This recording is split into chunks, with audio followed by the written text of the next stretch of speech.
Welcome to the NCAA Baseball Regionals, presented by Capital One. Well, in 4 regional games, Auburn catcher Chase Freilich has launched 5 of his team's 15 home runs, and today was named as a finalist for the Buster Posey Award, which is handed out to the Catcher of the Year. Milwaukee catcher and DH Joey Spence, the Horizon League Tournament MVP, has 4 extra base hits in the regional. Can he help lead the Panthers to their first ever Super Regional? It is Auburn and Milwaukee. UCF and NC State already eliminated. It is down to the Tigers and the Panthers. And with that, we welcome you in here to Plainsman Park, along with College Baseball Hall of Famer Greg Olson. I'm Mark Neely. So, Greg, this is the 3rd meeting between these 2 teams. Each has 1-1. What makes the difference for the winner tonight? I think it's going to be starting pitching. Both of our games so far between these 2 teams has come down to who's gotten off to a fast start. Milwaukee up 10-0 after 4 innings on Friday. Yesterday, it was Auburn jumping up 5-0 in the 2nd inning. And so I'm looking at Jake Marciano, Riley Peterson, who's going to come out and be able to get outs. So we'll see how it plays out. And the way this thing started on Friday, this was the first game, was Milwaukee and Auburn, and Milwaukee absolutely lit things up. Yeah, I mean, Jake Marciano came in 2nd in the SEC in ERA, and he gets through 1 inning, gives up 8 hits, 6 earned runs. That was Braden Horn leading off with a home run in the 1st inning. Charlie Marion goes deep in the 4th, and this ended the game right here, 13-8. A big win for Milwaukee to start things. That put Auburn in the loser's bracket. Auburn pitching surrendered 21 earned runs in their first 2 games of the regional. In their 2 wins yesterday, they were much better. Oh, it was unbelievable. 3 pitchers go 18 innings. Alex Petrovic goes 6. Ryan Hetzler finishes out game 1, starts game 2, goes 4 innings scoreless, and then it came down to LJ Cormier finishing it out with 5 innings, and just an unbelievable outing for these 3 pitchers. Well, the Super Regional nod is on the line between these 2 teams. Milwaukee's never gone. Auburn's trying to go for the 6th time and make it back-to-back years. Auburn and Milwaukee. First pitch straight ahead.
Jake Marciano is going to make his second starts of the regional, and he's trying to come back from a rare clunker the other day.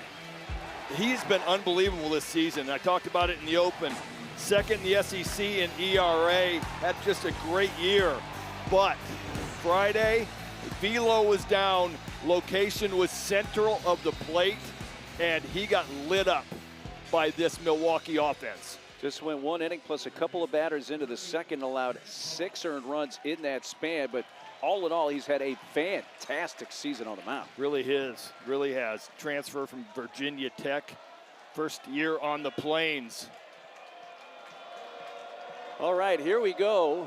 First pitch swinging. Grant Ross fouls it off. We are underway. This decisive game from the Auburn Regional. There's a look at the Panthers batting order. It hasn't changed hardly at all. Ross right at the top of the order. Kibler's going to do the catching tonight with Spence as the DH.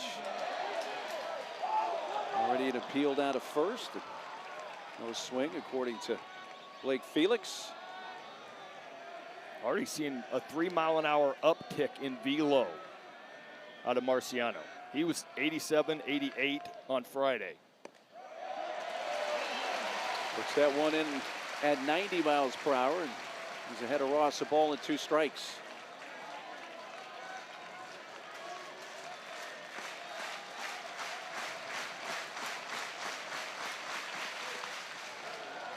Fouled back. They're going to jam him in here tonight, about 7,000. It'll be hard pressed to find an empty seat. This place will be buzzing.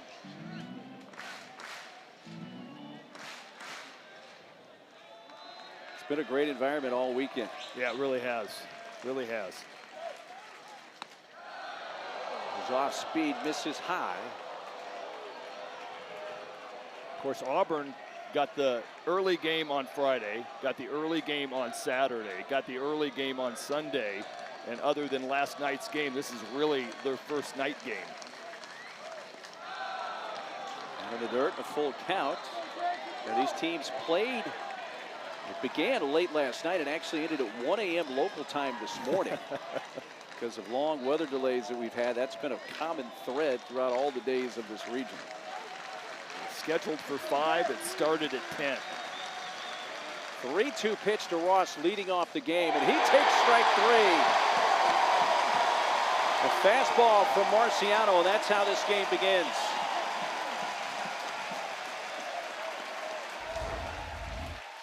Well, Marciano, I was waiting for Ross to be sitting all over this. He's been so good, hitting .455. He takes a fastball right down Broadway.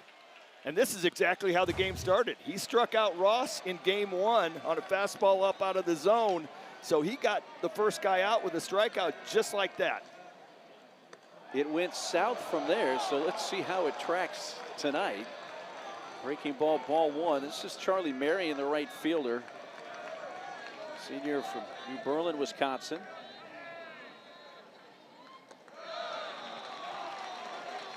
Yeah, from there it went single, single, single, 3-run home run.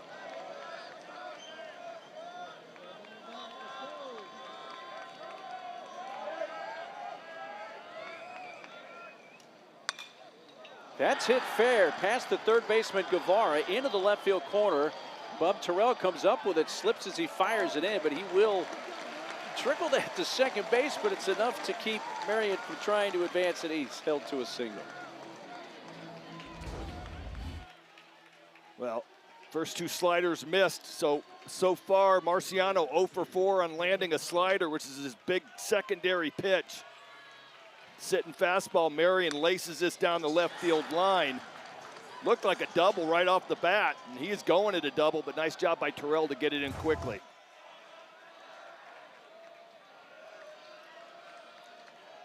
And little O'Connell, the center fielder, swings at the first pitch, hit to Guevara. To second for 1, to first, double play. 5-4-3 around the horn, 37th double play. Turned by the Tiger defense.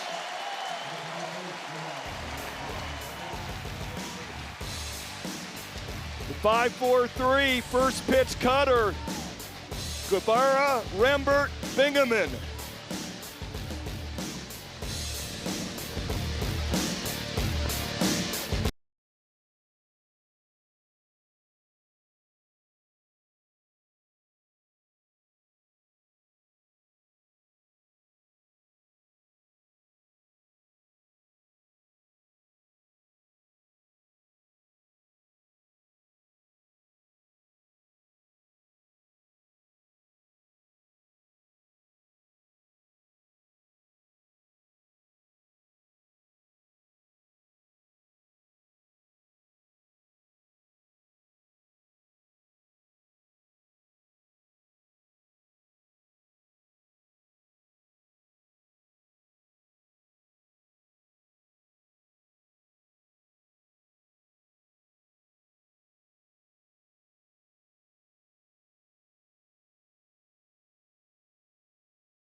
Well, here comes the Tigers offense, and Chase Fralick, who's going to bat in the 3-hole again, has been a home run machine in this regional.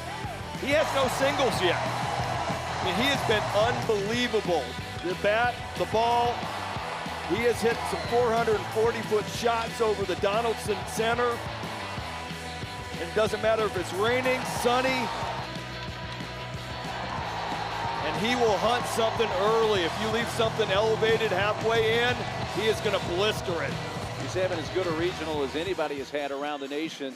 And yes, he doesn't have a single, but he does have 5 home runs and 13 RBIs in their 4 regional games. And 2 doubles and 3 walks. Thank you. He's going to face Riley Peterson, who actually was the reliever in the first meeting between these teams for Gavin Tice, the starting pitcher. But he threw 5 innings of relief and picked up the win in that game. Yeah, he did a really nice job of settling things down. He'll be fastball 87 to 90. More of a cut slider guy. So it's going to be curious to see how he's going to be able to handle these lefties. These guys just saw him 2 days ago. So there's a lot of familiarity on both sides versus the pitcher. What's going to be the game plan and the adjustments made by the pitching staffs? Crowd reared up, ready to go. We were supposed to start at 5 o'clock local time, so pushed back 3 hours due to a storm that came through about that time, 5:15. Lisa McCrane leading things off, fouls the first pitch. The true freshman's been at the top of the order, and he's had a nice regional of his own. Had a couple at bats against Peterson. Went 1 for 2, hit a double into right field. Also got hit by a pitch.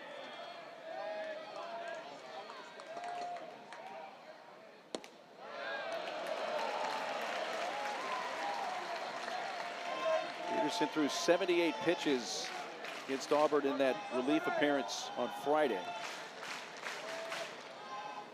Crane his numbers for the regional, including a solo homer he hit against UCF. Slow ground ball out to second base. And throw over from Bozak, Connor Bozak. The leadoff man gone in the Auburn first inning. Much the same way. Everything's very similar to Friday right now, other than the fact that Milwaukee did not drop a 4 spot, but Peterson gets McCrane out on a ground ball to second base. Exactly the same thing that happened on Friday.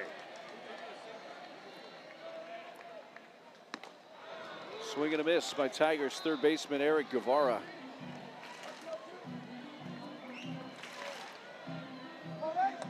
And Peterson's uptick in velo as well. We got him 87 to 90. These last couple fastballs have been 91. Another one there at 91 is down. Sean Wegner, the head coach of the Panthers in his 3rd season. He's a Wisconsin native. Assistant on the staff prior to getting the head job. Also played catcher for Milwaukee. So back at his alma mater as the head coach. And what a season it's been. They began 5-23, but that's very deceiving. They played all these Power 4 teams, starting at LSU, Duke, on down the line, which is really a byproduct of their geography. It's tough to play baseball in Milwaukee outdoors in March or even February, so they travel. Started the season at LSU, went to Duke for 4. So the numbers are a little deceiving. They are still under 500 on the season. They're 27-32, which if they're able to win this game and make it to the Super Regional, they would be the first team in the history of the Supers to make it with a losing record overall on the season. That's remarkable.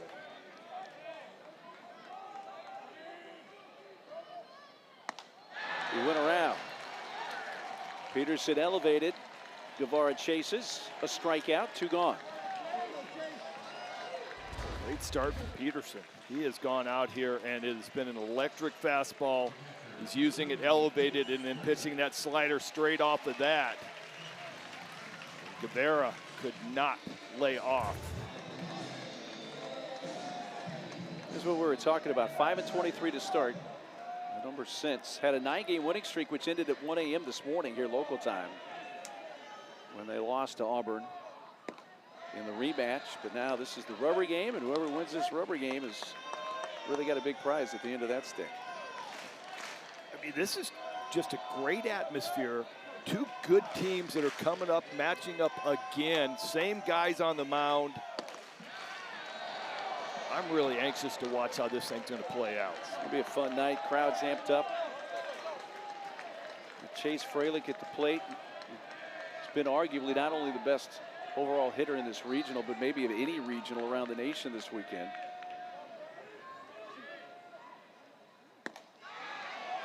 Wow, really good pitch.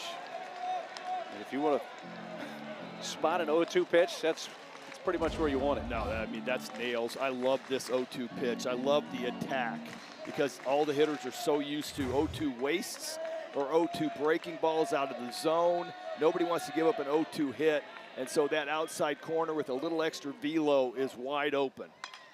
He jams Fralick, softly hit, charging, up with it, no throw. They had the defense shifted. Really difficult play. That's the shortstop, Christian Holmes, on a slow little roller. Well, Mark and I have been having fun. I'm going, well, Chase is hitting so well, but he has no singles. Well, there you go. There's your first single.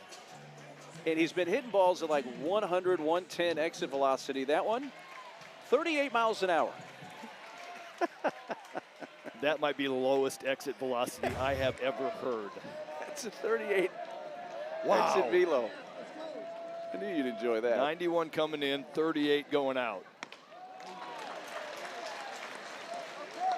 So an infield hit for Fralick. There's his single. Cleanup hitter Chris Rimbert.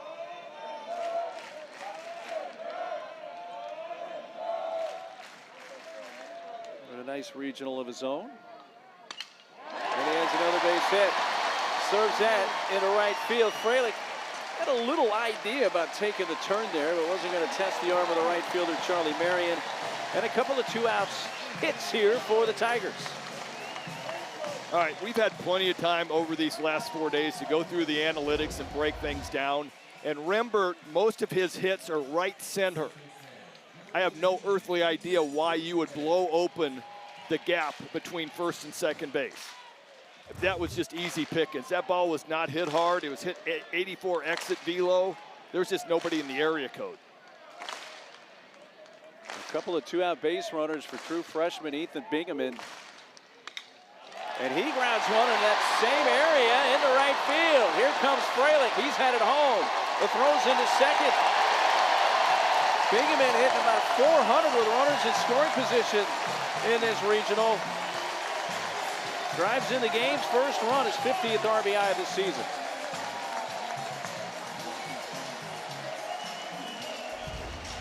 Quite a bit the same thing. Bingaman goes to all fields with everything, and they're shaded up the middle. That ball is just a routine ground ball to second base.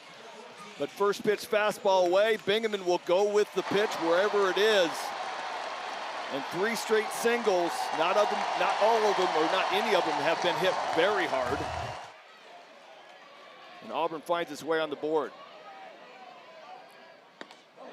Swing and a miss by Cade Ballou. Center fielder. A 2-homer game. It's NC State, second game of this regional for Auburn.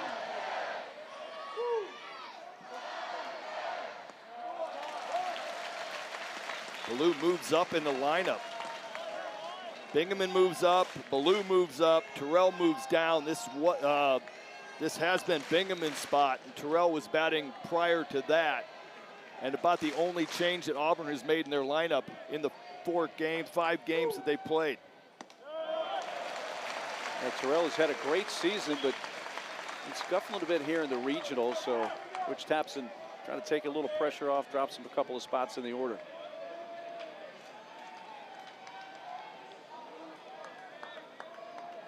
Two-one count on the left-handed hitting center fielder Cade Ballou.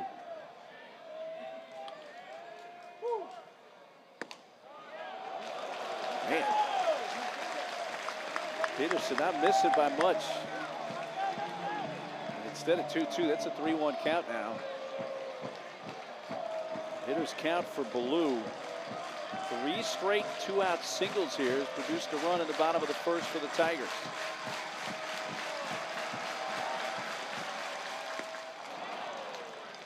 Geared up for something quite a bit harder than that off-speed pitch. Yeah, nice pitch by Peterson. A little cut fastball. Gets him back into the count. Well, I mean, Travis Carlson did this, and he's a home plate umpire. He did the game Friday at noon. These two teams, he's seen both of these pitchers, very familiar. Ground ball to the right side, to his left. Taken by Connor Bozak, and the short toss retires the side. But 3 2-out singles produces a run for the Tigers, with Bingaman getting his 50th RBI. 1-0.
Let's take you back to May 23rd.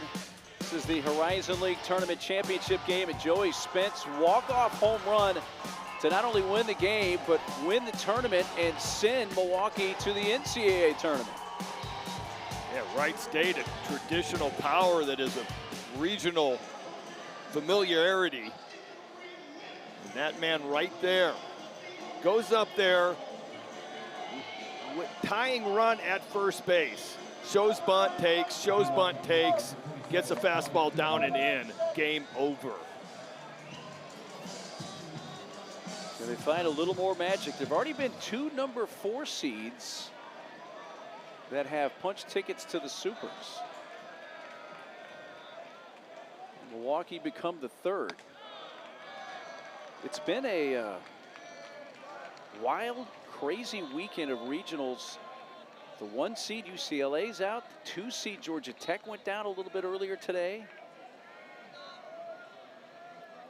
Florida State went down today, another national seed.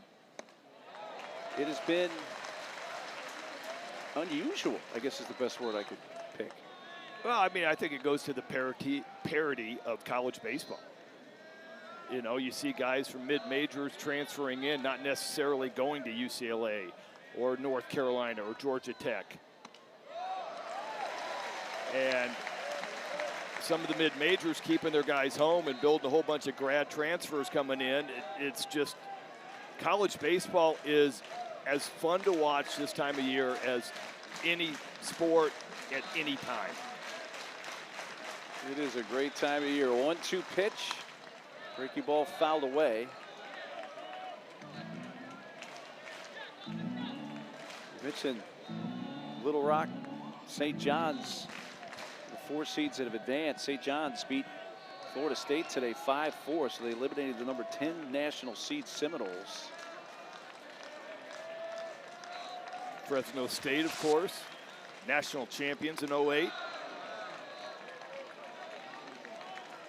Yeah, I remember that call from a colleague, Mike Patrick, late great. He was He said, I think it was Cinderella wins the national title when Fresno State won it that year. It's a great call. He had so many of them. Kibler fouls another one back.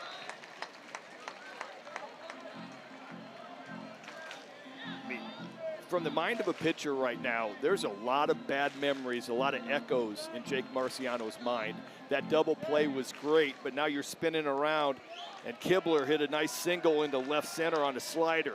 How is Marciano and Frelick going to pitch this sequence and try to put him away? He's able to do it with his 91-mile-per-hour fastball. And earns his second strikeout, one gone. And so they stay with the fastball. And like I said, this thing is 3 miles an hour harder than anything that Marciano threw on Friday. Everything was a little bit flat. Everything was in the middle of the plate. Today we're seeing that electricity that the SEC saw all year long. This Auburn pitching staff entered the regionals top 4 in the nation in ERA. The appeal says yes, that is a swing by Braden Horn. But their first 2 games certainly didn't look like it, even though they did win one of those 2 games, like 17-13. It was a football score. They gave up 21 earned runs in their first 2 games of this region. They were able to get a field goal late against NC State to get that to about a grand slam. But yeah, the first 2 games was a scuffle. And to be honest with you, the Auburn people were going, okay, wait, this is a top 5 pitching staff in the country. What did we run into? That's lifted by Horn out to center field. Cade Ballou will trot in a few steps. Yeah, it was a weird dynamic for the Tiger fans when this regional began on that Friday afternoon. A lot of people sitting in the seats, they're ready to get excited, and all of a sudden they look up and Milwaukee scored 4. A few innings later, it's 10-0. And they're like, whoa, what bizarre world are we living in here? Yeah, everybody was expecting it to go the other way. They were waiting for something to cheer for, and they didn't have anything until they closed the gap a little bit late. Milwaukee kept adding runs.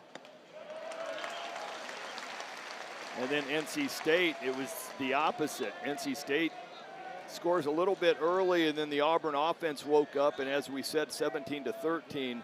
Alvarez was pretty good pitching. They gave up 5 unearned runs on 2 errors. You mentioned NC State, so we saw the conclusion of Elliott Avent's tenure, 30-year tenure as head coach of NC State here at this regional, one of the great coaching legends. Yeah, and what a bad way for that game to end on a pitch clock violation strikeout. Yeah, that was a new one for me. That was a new one for me. It really lit up social media, too. 2 outs, bases empty. Milwaukee top of the 2nd, looking for a base runner. Marciano misses a little low.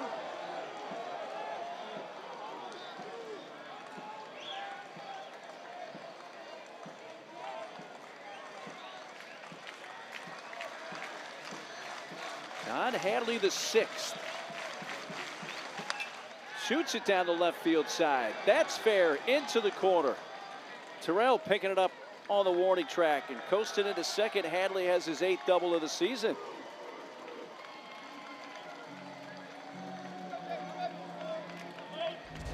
It's just a great piece of hitting. I mean, last time against Marciano, he hits a slider into left center.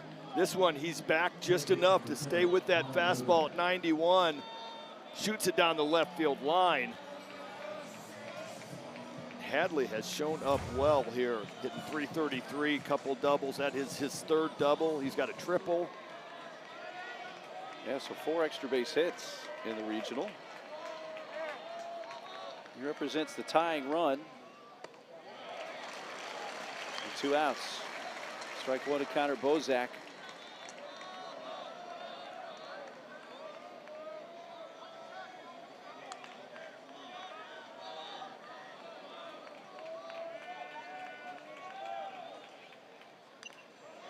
Now tip at the plate. That's some of Frelick, so the plate umpire That being Travis Carlson's going to do the courtesy and walk the new ball out to the mound and let Fralick try to shake this off. He's going to get a visit. Anthony Sanderson, the athletic trainer, right off the right hand.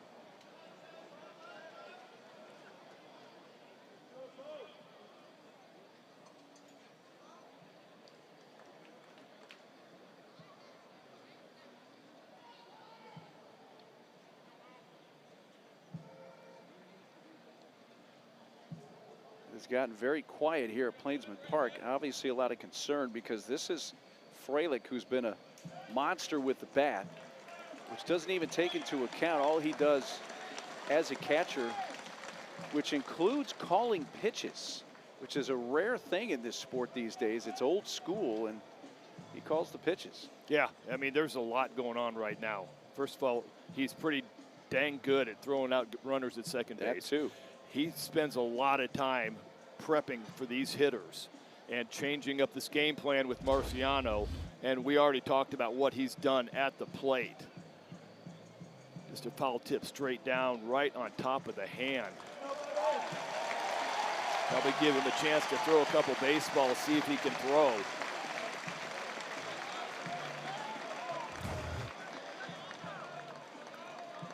And today the 5 finalists for the Buster Posey Award for Catcher of the Year came out, and Fralick's one of those 5. I'm really surprised he's not throwing a baseball, at least playing catch a couple times just to see if everything's functional.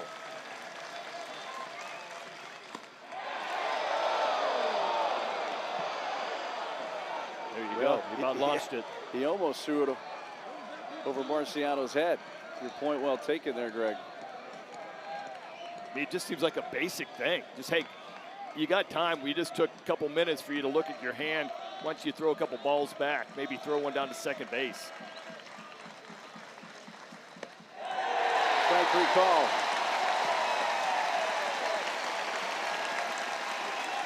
And the strikeout ends the inning. 3 Ks already for Marciano.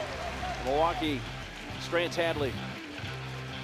Completely different. Jake Marciano. Fastball in, locks up Bozak. 1-0 Auburn.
The NCAA Baseball Regionals are presented by Capital One.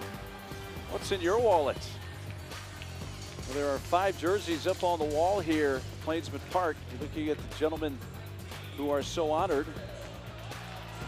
2 of those folks are here in attendance, including my partner Greg Olson, who's in the booth. But the guy who wears number 15, Tim Hudson, in attendance also tonight. First pitch swinging. Terrell, a high fly to deep right field, back towards the fence.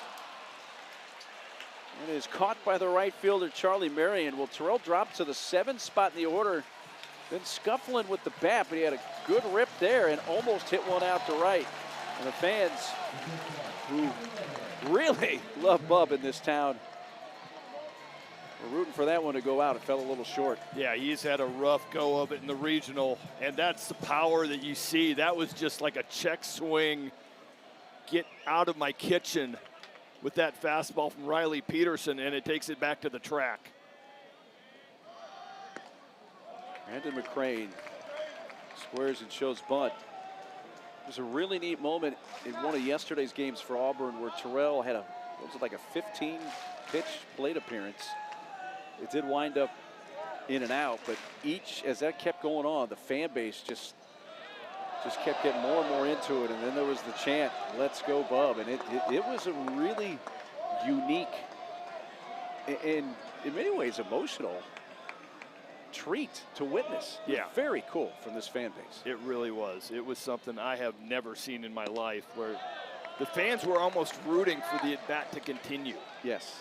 And Bub was smiling and having a little bit of fun with it. The pitcher was livid and fuming and getting tired of Bub, and the fans were just egging it on. It was something to see. This fan base here, highly intelligent fan base. I mean, they know the sport. They're into it. They're into every pitch. Yeah, and they have shown out big time. Butch Thompson has taken this to another level with additions. Crane goes out to stroke that into center field. It lands in the mid of Dylan O'Connell.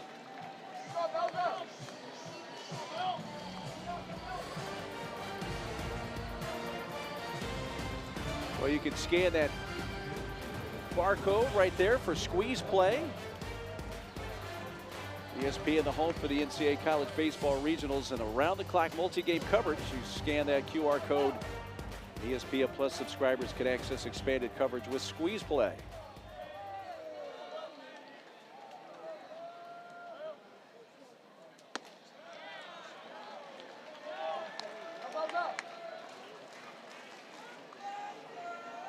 Taylor Bell's in the DH. And in the 9th spot, somebody who had not played a whole lot this season until getting a start in game 1 of this regional. And has produced at a level that you're not going to take him out of there right now. No, I mean, he's been swinging it very well, and it's been kind of a shock. Very limited at bats. Got into the series against Florida with Fralick getting injured, Gregorio getting injured. He got into a game backup catcher mode. Gets a start against Texas A&M in the SEC tournament, and then all of a sudden he's one of Butch Thompson and Gabe Gross's plug-and-play guys, and he's had quite a regional. Hit a solo home run against UCF, the 3rd game for Auburn in this regional, which was his 2nd of the season. He had 2 hits on the season coming into this regional. He's had 4 hits in the regional. Great look from the outfield at Plainsman Park. On a Monday night with the Super Regional bid on the line and a strike 3 call. Riley Peterson notches his 2nd strikeout and sets Auburn down in order in the bottom of the 2nd. Riley Peterson getting it done, dealing, paints the outside corner.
Omaha, Nebraska, side of the Men's College World Series. It all begins on June 12th. So we are into the month of June on this June 1st, and it is right around the corner. A great picture of my partner's hometown, Omaha, Nebraska. There it is, where everybody wants to be this time of year in June. 2 more Super Regional tickets to punch. The winner of this Auburn Regional, and they're ongoing at College Station right now. Over on ESPN2, USC and Texas A&M, the number 12 national seed. There's a ball dumped by Joey Spence into right field. This guy has been just so much fun to watch this weekend. He not only excites the Milwaukee fans, but he has been a pleasure to watch. He really has. I mean, you know, batting average is down at 242, and I'm looking around going, what am I missing? I mean, I get that the law of averages, atom balls, they got to figure their way out. The batting average has got to come up because he's swinging a great bat. First pitch cutter from Marciano, and Spence laces it for 105 to right field.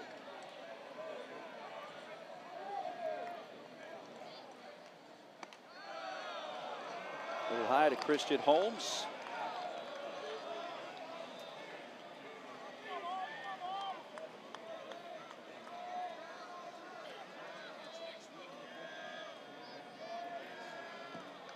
Jake Marciano. That hit in the air to center field. Ballou coasting into left center. 1 out. Well, NCAA Super Regional coverage beginning next weekend across ESPN, ESPN2, here on ESPNU, as well as ESPN Plus. For more information, visit NCAA.com, the home for all NCAA championships. Will they be hosting right here at Auburn? Or perhaps, Oxford. if Milwaukee were to make it, it would be in Oxford with Ole Miss. Yep. Nebraska falls out. We were in line with the Lincoln Regional. It's going to be fun to see all these matchups, so many good ones. How about Kansas, that had never even hosted a regional? And then when OU beats Georgia Tech today to knock out the 2 seed, now Kansas gets to host a super regional for the first time. Yeah, I mean, I love the format. You're looking at it going, not everything is going to play out 1 through 16, and what team is going to be nearest in RPI in that region that's going to be able to host this one? Milwaukee is not going to be in line. Oxford goes up and wins their regional. This looks like it will stay in play. The shortstop calling for it. Brandon McCray makes the catch right along the line in fair territory. Take a look what the setup is Ole Miss is the team that got out of there. And looking at that regional, that looked like it was just going to be loaded. Arizona State, Nebraska, Ole Miss. Hello to the folks up on top of the parking deck. They don't even count to the attendance. No, they do not. Because they're up there for free. And there's 3 levels of that. Well, prior to Auburn putting up a big screen TV down the left field line, you would see a lot of TVs, a lot of satellite dishes, a lot of grills all around that deck. So you just saw them reacting to the fact, because they're seeing that TV that you just mentioned, and they know that we're showing them. You see, there it is. You see the TV in the corner. Oh, yeah. They're having some fun up there. Now low to Charlie Marion. A leadoff base hit by Joey Spence, but he's still at first base with 2 outs. Marion, base hit of his own his first time up. Marion with a 2-0 fastball down the left field line in the first. Marciano finds himself again behind in the count, attacks with a fastball, foul ball. Very dangerous hitter, 313 on the year, 13 home runs, 59 RBI. One of those home runs, a 3-run shot he hit against Auburn here on Friday.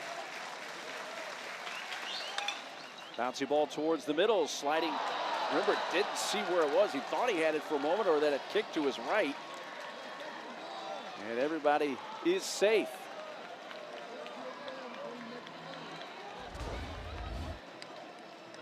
Remember, gets himself into position and decides to slide and try to catch it in front instead of maybe doing a backhand. Thinks he's just going to come up with a flip. Ball is not in the glove. Should go down as an E4. And it will go down as a hit. I know what you said. Okay. That's a play that if you ask Chris Rimbert, he's saying like, yeah, I got to make that play. Well, he came right up. Yeah. Looked at Marciano like, my bad. Yep. He makes that play. I mean, it's not routine, but if he makes the play, you're not looking at it and going, wow, that was a great play. And so that's kind of my line for the hit. The error is, was it an above average play? And I feel like he played it into a hit. That may be the way the official scorer saw it. Just his 6th error of the season there at second base. So 2 on 2 outs, and a big spot here for Dylan O'Connell in the 3-hole. Marciano was able to induce into an inning-ending 5-4-3 double play, his first time up. And Spence at second, Marion at first. 1-0 game here. Top of the 3rd, winner to the Supers. Healthy hack, but a miss. Cut fastball in. O'Connell has been very good. 417, 2 doubles, 4 RBI, 3 walks. All that in the regional with a hit in all 3 regional games they've played. There's a spot right here with 2 on 2 outs. If he finds a gap, suddenly the tone of this crowd would be a little bit different. There's a strike call. I would say the tone right now is Guarded. Nervous. Yes. I think both our descriptions are apt. 2-2 pitch. The runners will be off with the next pitch. All the different signs for what you just said. Frelick's pointing to first base. Sean Wagner over there is like, all right, you're on your horse, get it started. There they go. And a wave and a miss, and Marciano. His 3rd strikeout. Make that number 4. Marciano, biggest pitch of the game, little changeup, backside. Gets out of the jam.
Well, Milwaukee has 4 of the game's 7 hits, but Auburn has scored the only run of the game on an Ethan Bingaman RBI single back in the 1st. Fun night at Plainsman Park. All right, so far, what you expected? You know, I didn't know what to expect because the first two meetings were definitely not like what we're seeing so far tonight. Yeah, no, I'm the same way. I was curious to see how these starting pitchers were going to come back after Friday's outings.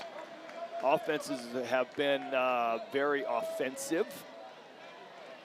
And right now it's very tense at bats.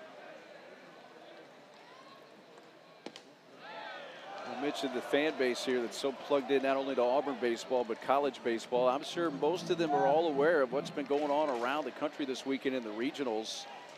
And by the way, a bunch of coaches are here, including Alex Golish.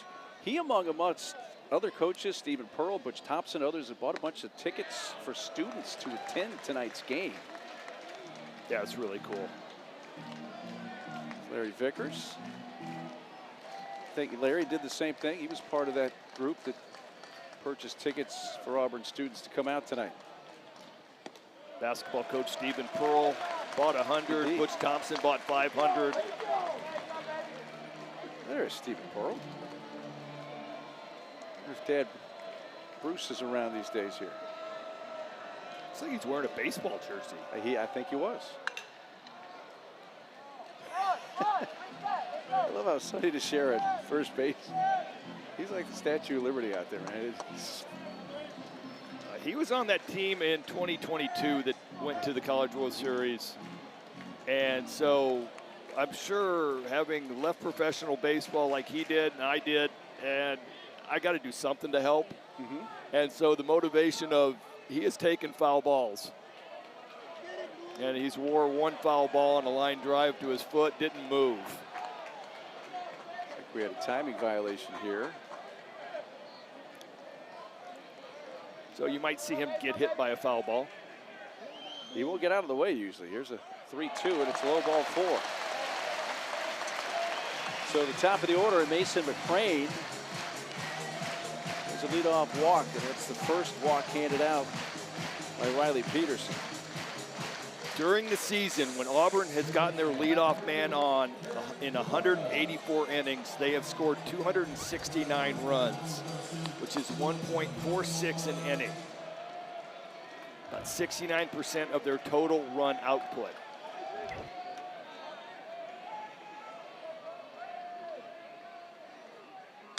Eric Guevara pops it up.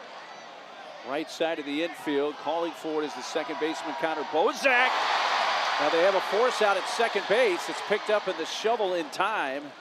The pitcher, Riley Peterson, he just didn't stand on the mound. He became active there, and they do get the force out. 4-1-6 at second base. I mean, honestly, this is a great job by Riley Peterson.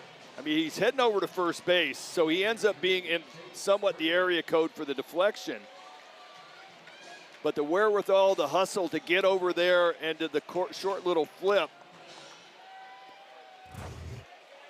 4-1-6.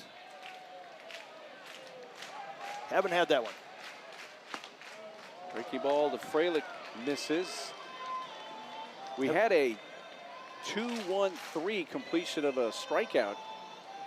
Yeah. Earlier in this regional as Haven't well. had that one either. Usually the catcher just throws to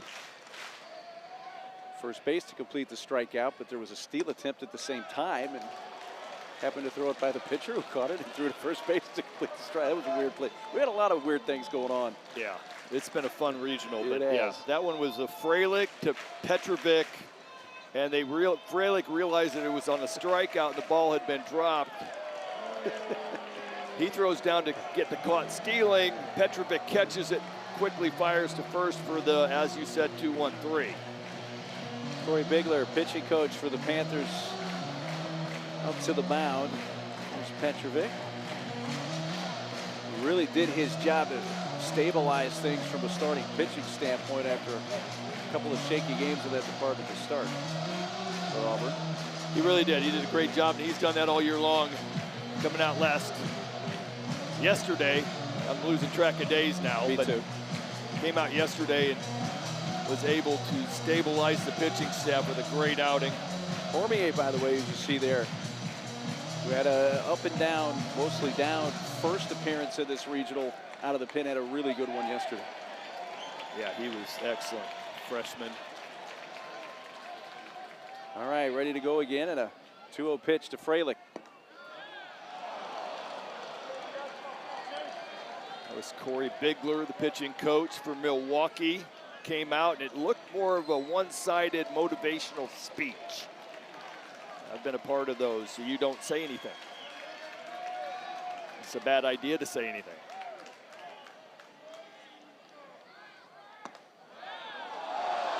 And fastball catches the high part of the zone. That's something to keep an eye on. Let's see how Freilich swings.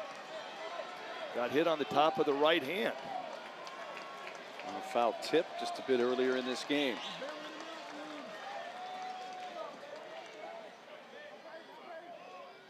Runner goes, pitches high, throw to second base, skips by into center field, heading for third. Throw's going to be cut off. And Guevara will get credit for his fourth steal of the season, and throwing error will allow him to go to third. Guevara is not much of a stolen base threat. You can see it ball gets a little bit loose in Dominic Kibler's hands. Not getting picked here. The backup at second base doesn't get picked. And he's able to get to third on the overthrow. Stolen base C2 now with a runner at third. Freilich, I was just about to say, that changes his approach here. Anything to the right side is going to get a run all down. And Freilich just shortens up and says, all I need is a ground ball over there, and he picks up an RBI. His team leading 59th to make it 2-0. Kind of thought, well, I mean, you know what? He's the hottest guy right now, so you can't really bring the infield in because he can punch something and start another rally. And so he gets a tough pitch to hit, fights it off. Another RBI. This one's hit well. Rembert down the right field side into the corner where it's tracked down by Charlie Marion to retire the side. But Auburn picks up a run with help of an error. And at the end of 3, they lead 2-0.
Exclusively on ESPN, 40-plus NCAA championships. Confetti rains. Nets are cut. Joy erupts. Hardware is hoisted. History happens here on ESPN, home of NCAA championships.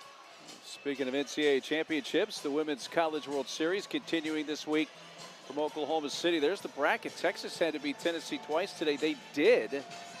So they are in the championship final once again, trying to defend their title. Bama and Texas Tech ready to get going on ESPN. So it's Texas. They'll face either Texas Tech in a rematch from last year or against Alabama. Here at Auburn, 2-0 Tigers. Milwaukee comes up top of the 4th. Winner headed to the Super Regionals. Lead-up hitter and the catcher, Dominic Kibler.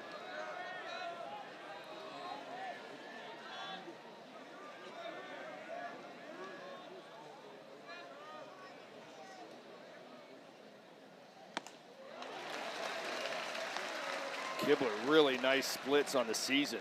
297 against lefties and 311 against righties. 10 of his 11 bombs have been against righties, but the 297 average is pretty impressive.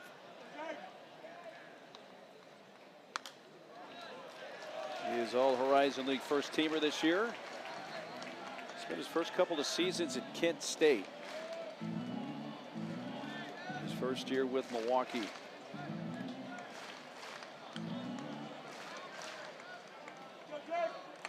Auburn added a run in the last inning. Turned out to be unearned. They scored a run without benefit of a hit in that inning. Second time he has fanned Kibler. And it's up to 5 strikeouts now for Jake Marciano. I cannot describe the difference between Marciano Friday and today. This is just a completely different man on the mound. Friday, middle of the plate, stuff was off. Today, back to that electric fastball. Still has not found his slider, so as soon as he starts finding his slider, it could be hard sledding. Just over 50 pitches now, just foul on the ball. Put down that third base side. Guevara, one of the best defenders, not only in the SEC, but around the nation. He gets over to cover that line in a hurry. I was wondering if he has been guarding the lines, because, man, that ball was blistered. He was right there, but Guevara, all defensive SEC team, back-to-back years.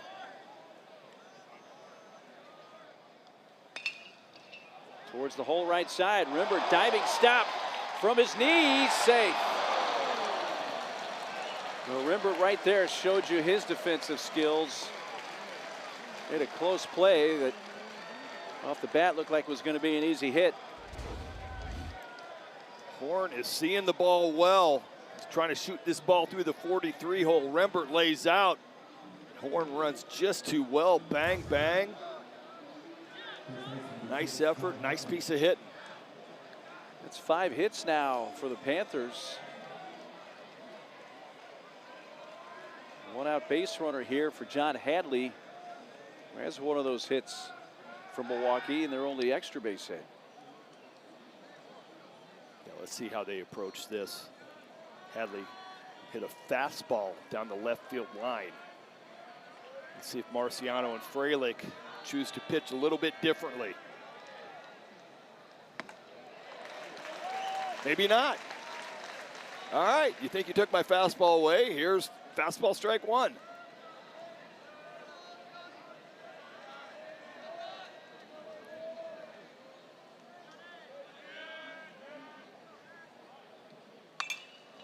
That's sent in the air to straightaway center field. Ballou back, leaping, and it gets out of here. Right over the 385 sign in dead center field, and John Hadley, his 8th home run of the year, and with one swing, Milwaukee has tied this game.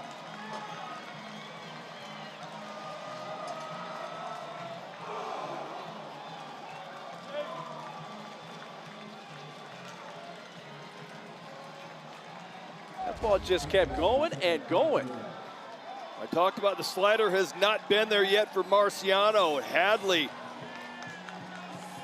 101 off the bat, dead central. Ties this ball game up. It's 24th and 25th RBIs.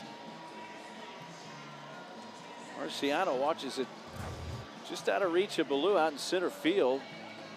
Team leading 15th home run that Marciano has allowed this year. Yeah, if there's been a chink in the armor, it has been the long ball on Marciano. Everett Tiefert, pitching coach for Auburn, out there to regroup.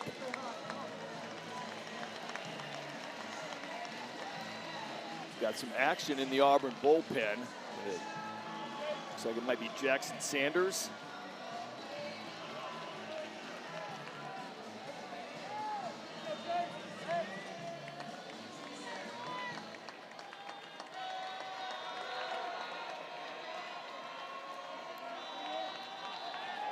Connor Bozak comes up after the Hadley two-run homer to tie it. Bozak squares and takes a strike. Double and now a two-run homer for John Hadley tonight. Milwaukee fans are locked back in here after that home run.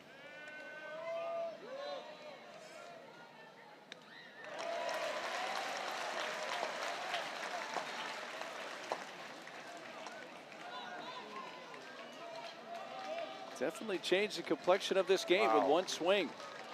Yeah, took a little bit of air out of Plainsman Park. And you said it, that ball just kept carrying. A strikeout for the second out. Flag out in right center is completely flat. The flags over the green monster are completely flat. Marciano gets back on track. Fastball right down Broadway for the punch out. Half dozen of those now. This is a empty for Joey Spence.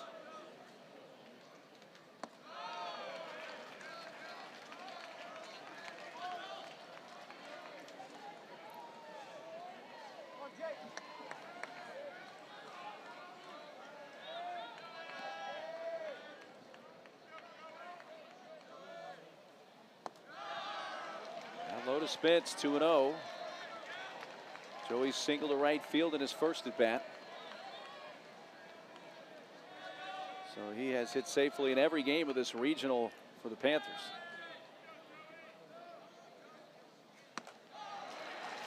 He's 2 for 2 off of Marciano. Lone at bat on Friday was a double to right field.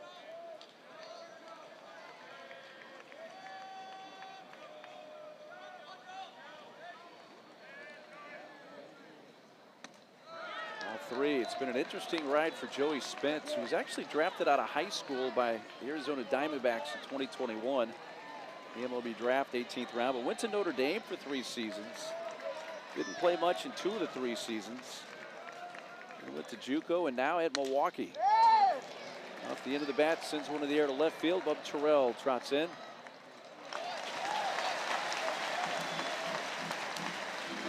That retires the side, but a big blow for Sean Wegner's team. Will have a chance to visit with the Panthers head coach when we come back from this break. John Hadley, the 6th, ties this game up.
Welcome back to the NCAA Baseball Regionals, presented by Capital One. Winner heads to the Super Regionals.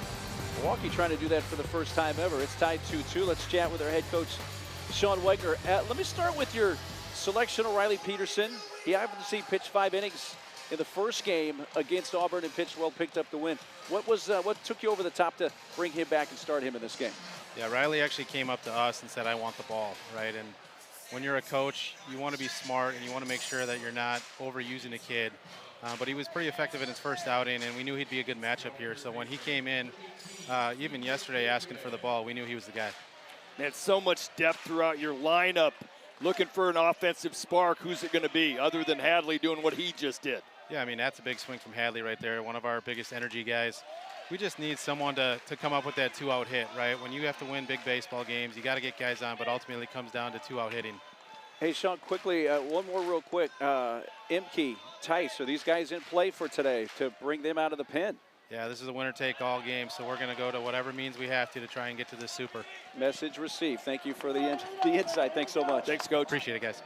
Head coach Sean Wegner. Eric Imke, Gavin Tice, your top 2 starting pitchers, and it's not a surprise that they would be available at least for something in this game, depending on what plays out here. Yeah, but he really said it. Riley Peterson walks up and goes, I want the ball. That's right. I'm looking at him going, all right. Here it is. Here you go. Go down, get warmed up. Let's go. You got it. You want somebody that wants to be out there in this moment. Take the pressure on. Hit hard towards the left field foul pole. It's sinking and lands foul. Boy, Bingaman gets off his swing, man. He's having some regional with 8 hits. 4 of those, half of them have been home runs. Yeah, he's been amazing. Home runs to all fields. Hit one out to left center, couple to right center. Just not an easy way to get him out.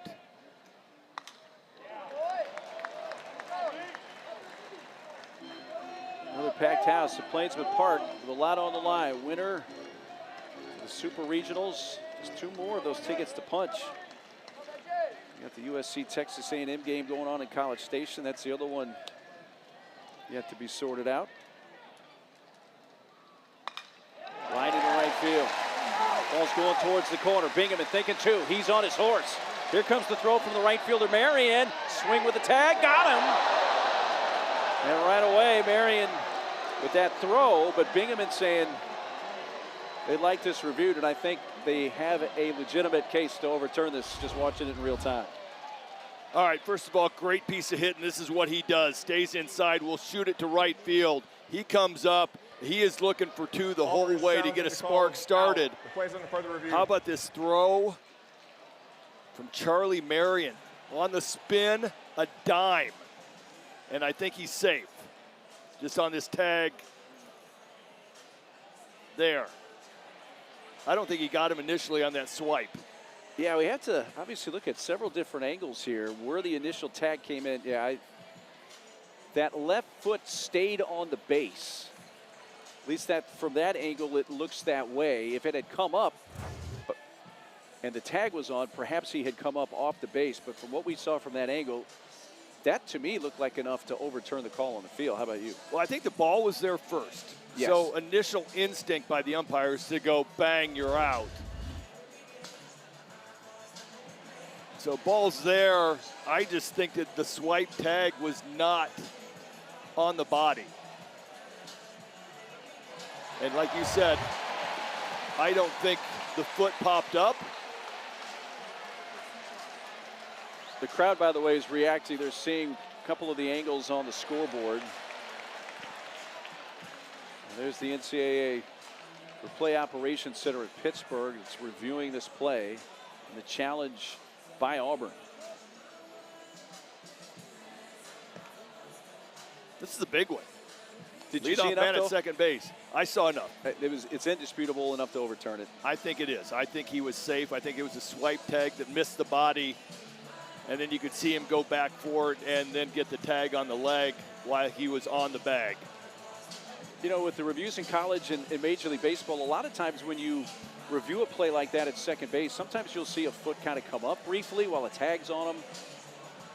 But that left foot seemed to stay on the base. I agree. I thought he held the bag.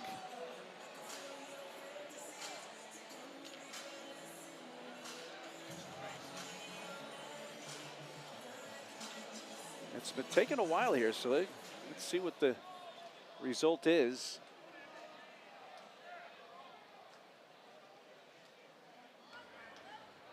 After review, the ruling on the field will stand. The runner is safe. Or out, sorry. Auburn has 1 challenge remaining. Moment of confusion. He is out. He said safe, but he said that he corrected himself and said out. Yeah, Bingaman's still standing on second base. But the call stands. So he is out. And again, the call on the field was out. I think there's some confusion here now. Sean Wegner came out asking, and now this crowd has realized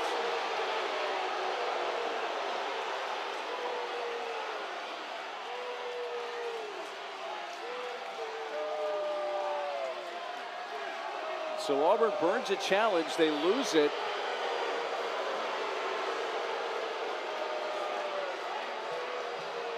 Crowd obviously not happy, and obviously we don't have a vote in this or opinion, but it looked like he was in safely, so it's interesting to see what perhaps Pittsburgh saw, maybe that we did not. Maybe that tag was close enough to the body that there was not enough to overturn.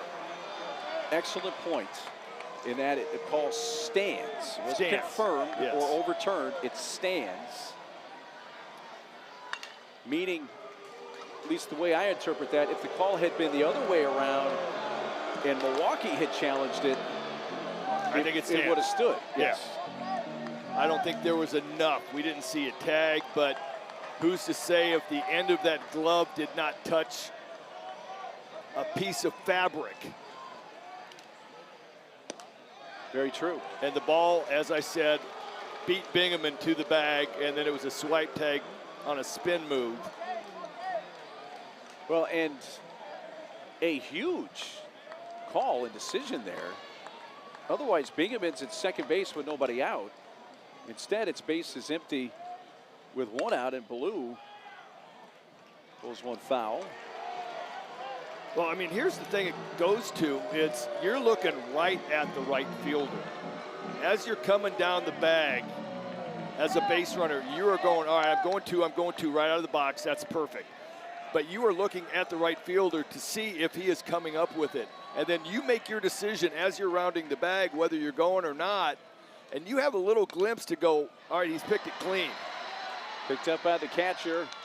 And the throw is in time for Kibler.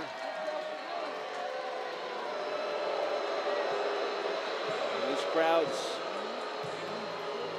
still showing their frustration with the previous call.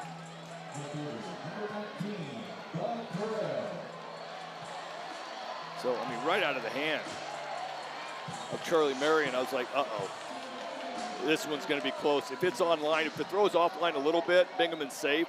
And he took the gamble that from deep right, about as far as Marion could get from second base, he threw it on the line. Obviously, great throw by Charlie Marion, getting the assist from right field. That was a fun play to watch real time because you can see Bingaman looking straight down that right field line, seeing where the ball is, seeing where Marion's at, and thinking, I'm going for 2. And Marion picking that up and throwing a strike to second base.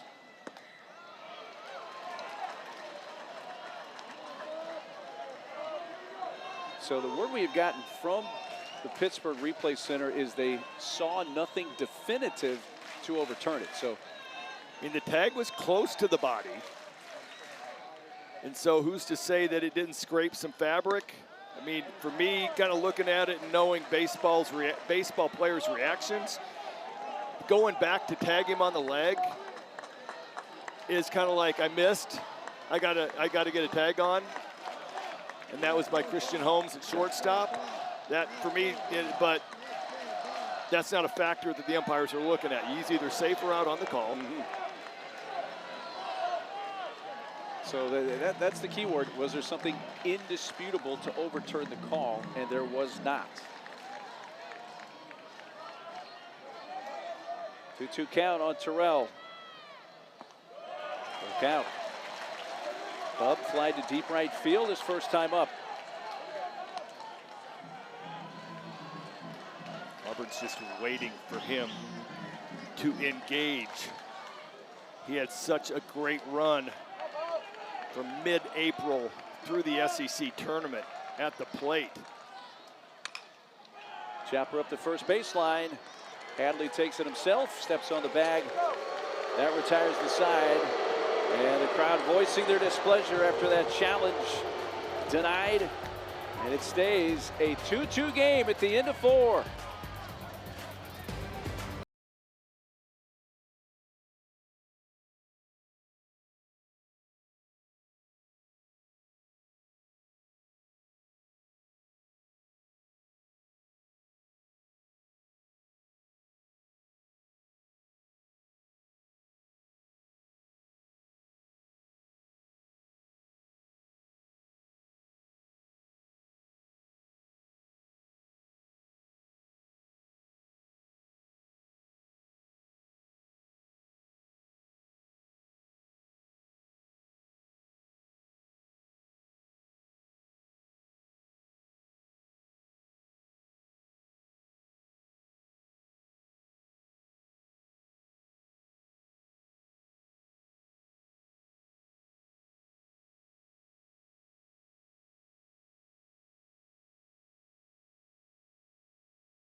Well, the winner heads to the Supers. It's tied 2-2 going to the top of the 5th inning. You see Marciano in the dugout, so that gives you a clue his night is finished.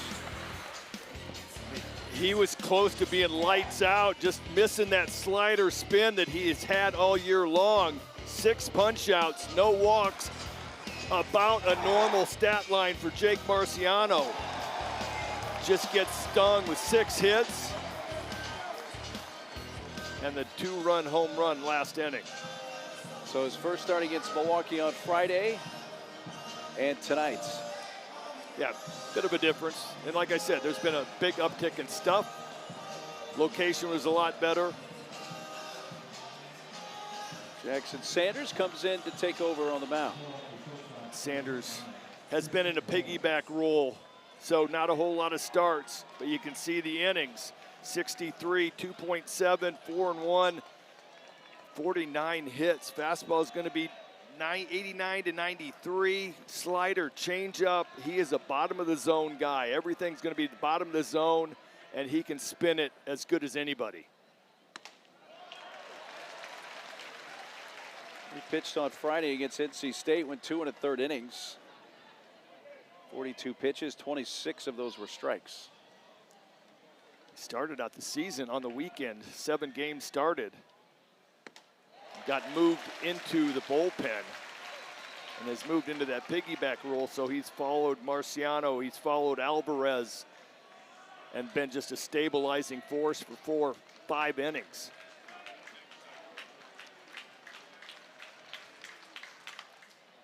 Slowly back to the mound. Sanders runs towards first. Makes the underhand shovel to Bingham. To retire Christian Holmes.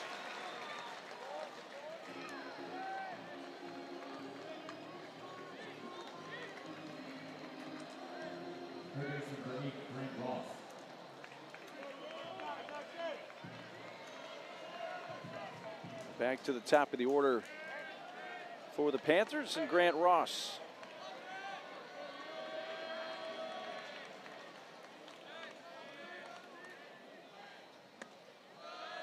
Sanders threw against NC State on Saturday, 2 1/3. Gave up 2 hits, 1 earned run, 3 punch outs.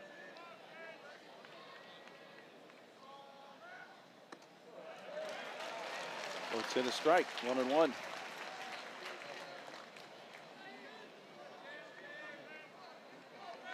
Four innings of work for Marciano in this start.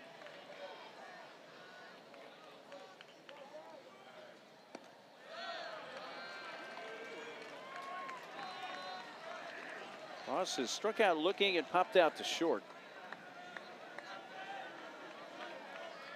Auburn's trying to make it to the Supers for the 6th time and make it back-to-back years. Milwaukee for the 1st time. In fact, it's the 1st time Milwaukee's played in a regional final.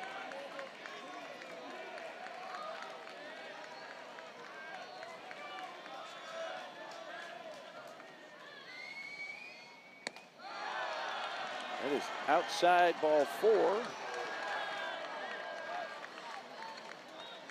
And a 1-out base runner.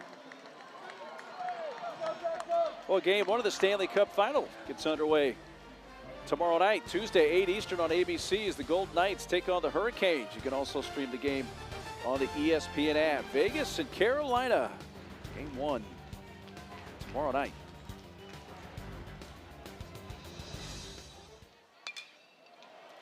Charlie Marion going after the first pitch in a high fly to shallow center field, and Baloo calls everybody off.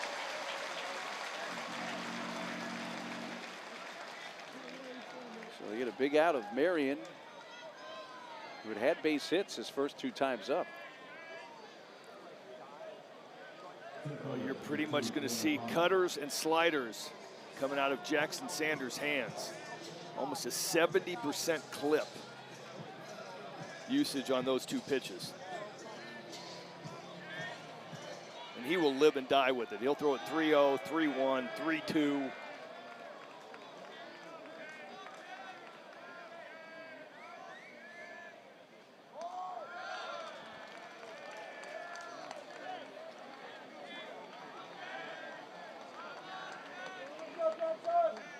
Next inning, we'll have a chance to visit with the Auburn head coach, Butch Thompson.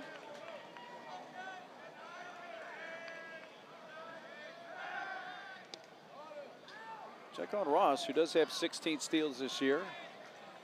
Caught 3 times.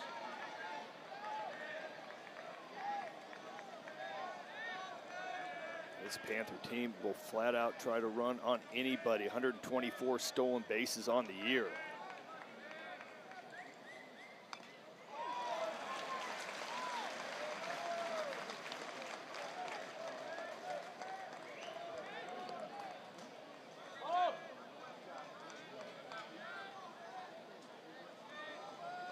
That 2-run home run made this place go from getting ready to be party central to a whole bunch of people on the edge of their seats. Just missed up high.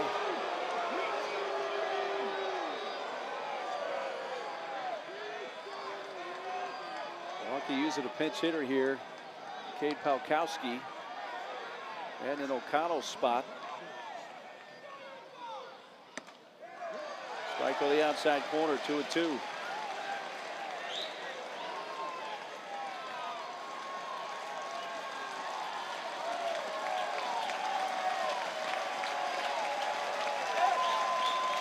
Palkowski bats for O'Connell.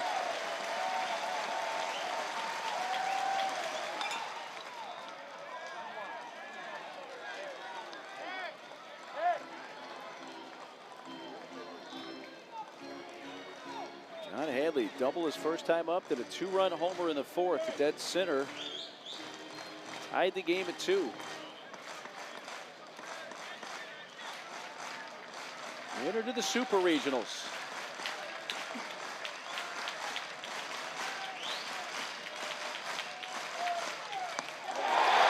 Palkowski lunging. Strikes out 2 in the inning. Runner left on. Panthers have stranded 4. When I talk about Jackson Sanders, it is slider mania. And this one's just filled, diving down and away for the punch out.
Welcome back to the NCAA Baseball Regionals, presented by Capital One. Tied at 2 going to the bottom of the 5th. Let's chat with the head coach of the Tigers, Butch Thompson. You guys saw Riley Peterson in the first matchup. What have you seen from him? What have you seen from your hitters facing him so far tonight? Yeah, well, he's done a good job. We're seeing more two-seamers tonight, and you definitely see it with the left-handers. He's crowding them a little bit. We've got to make some type of adjustment here because he's getting the weak contact that he wants so far. Hey, tell us the Jackson Sanders Marciano overlay, because it's happened five times this year. What's that look like from a hitter's view? Yeah, just when you go to Jackson Sanders. So he's followed a couple of these other starters, Alvarez and Petrovic too. But these guys have worked good together, and those are 2 most available guys here for tonight. And I kept them in their same role. And, you know, Jake threw one up in a swing plane there, but we got a tie game, and we got Jackson in the game now. We'll see how it plays out. Thanks so much for the time, Coach. Thanks, Butch. Yep. Coach Butch Thompson.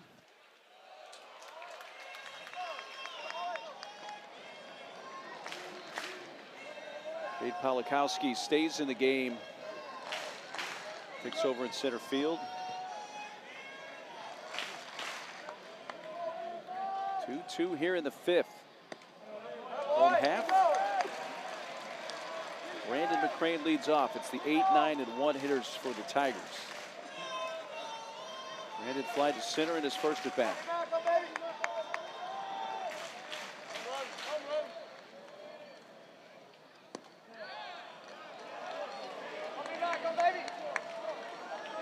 Well, if you're Milwaukee, that swing by Hadley to tie the game just totally changes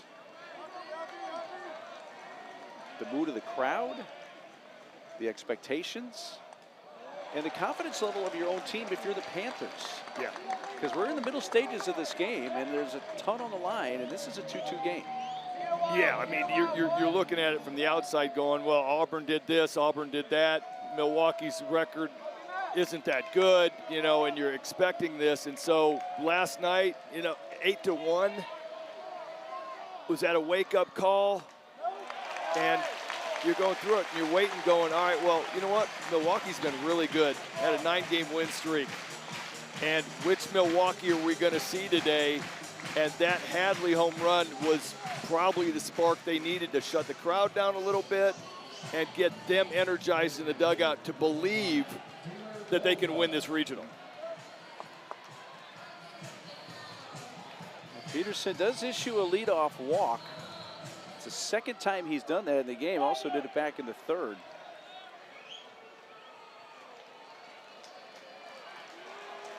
And we're going to see a pitching change here. So Sean Wegner has come out.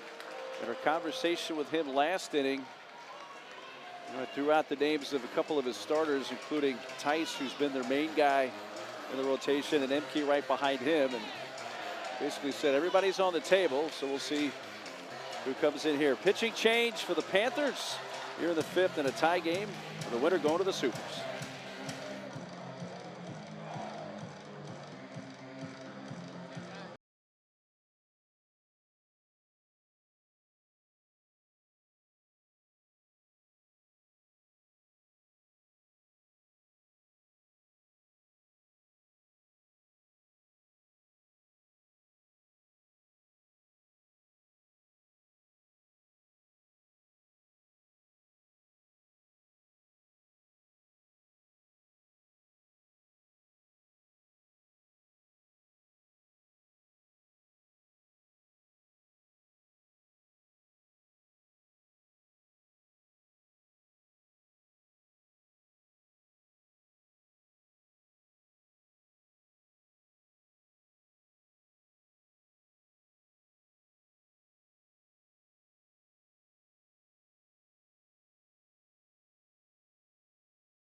Junior Riley Peterson told his head coach, Sean Wagner, he wanted the ball. He goes 4 innings plus 1 batter into the 5th. Oh, he did a great job.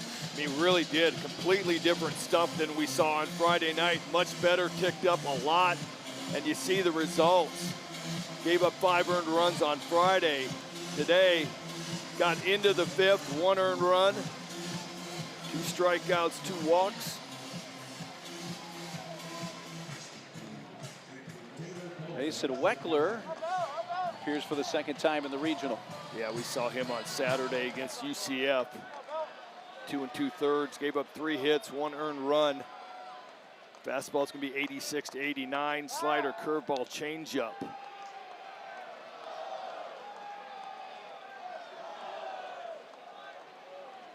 O'Connell has come out with an injury. Milwaukee staff telling us they don't know the type of injury, but he is definitely out because of an injury. It's for Polikowski in the game.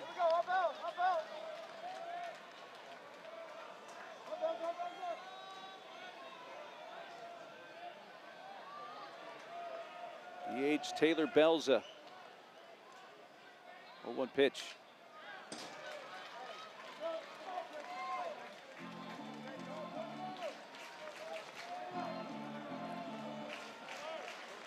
Curious, thought we might see Belza laying down a bunt right here. 9-hole, coming up around to McCrane, Guevara. They allow him to swing away.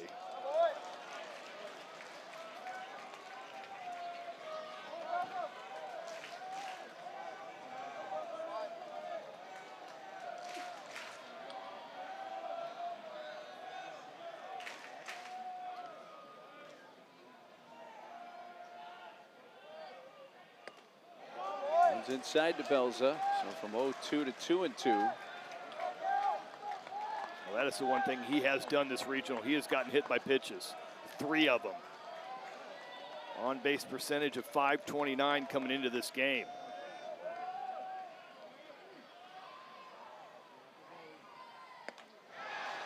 He swings and strikes out. So Weckler, just in the game, records his first strikeout. Really nice mix by Weckler. Change up before that, fastball in, and then comes back with a big 12-6 hook. Gets Belza swinging. Good reading moms there saying that's my boy there. Yeah. Mason Weckler on in relief. Riley Peterson, now he faces the top of the order. Mason McCrane, who takes a strike. Mason's older brother Brandon at first. Walking a ground out so far tonight for Mason McCrane.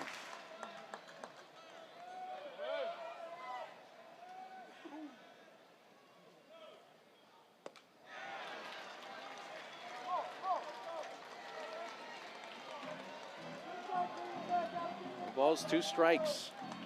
Mason McCrane moved into the leadoff role when Bristol Carter got sick in Gainesville, Florida. Hit .324 the rest of the season from that spot. And in a Butch Thompson lineup that if I've seen them play 50 times, which I haven't, I cannot write down a lineup and tell you what's going to happen. But Mason McCrane has been one of the forces up front that you can pretty much pencil in. The true freshman takes down in the dirt. 6'6", 206 pounds. Big kid, freshman, raw, but a lot of pop, a lot of potential in this freshman. Gabe Gross says he's probably got the most pop on the team, which was surprising to hear from Gabe Gross.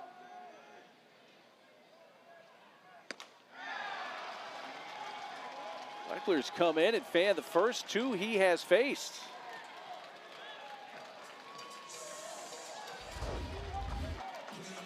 It's really just a great pitch mix, and you can see the run on that 2-seam fastball diving away. Sometimes you just can't watch. Yeah, having watched my sons play in college, I'm usually the guy pacing around the green monster and just kind of watching close enough and far enough away. Charged by Holmes. Go to second for the force out to win the inning. So a quick out there, and that takes care of Auburn in the fifth. It's tied at the end of 5.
The real fun just getting started. Run straight for the breakaway. The celebration is on.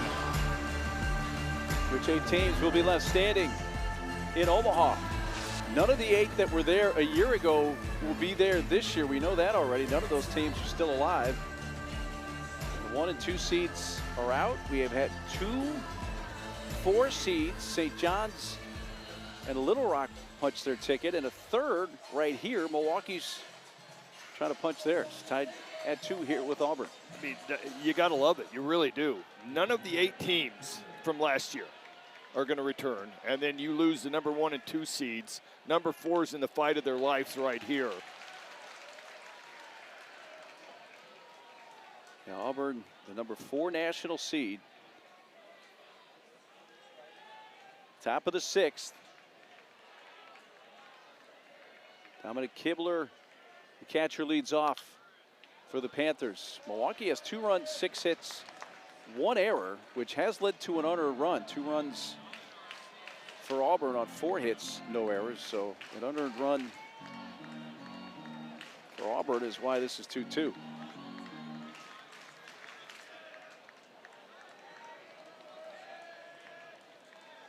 Jackson Sanders back out for a second inning. Bouncer right back to him. Turns, and the lefty throws to Bingaman. Well, the ESPN is the home of MLB.tv. You can stream every out-of-market game live or on demand using the ESPN app. Blackout and other restrictions apply. And for more information, go to ESPN.com/MLB.tv. Plenty of folks out in right field. You got folks up on top of the War Eagle wall, on the parking deck. Anywhere they can pick up any kind of view, maybe even obstructed, those spots are taken tonight. Yeah, they've added a bunch of seats down the left field line. Used to be a bit of a picnic area. Now it is full of temporary seats. A little temporary seating in right field, and then all the bleachers that they put up out in right center. Well, if Auburn can win this game, they would host Super Regional. Milwaukee, if they're able to become the 3rd number 4 seed to clinch a spot in the Supers, would be headed to Oxford to take on Ole Miss in their first ever Super Regional for the Panthers. Yeah, it's hard to find an empty seat.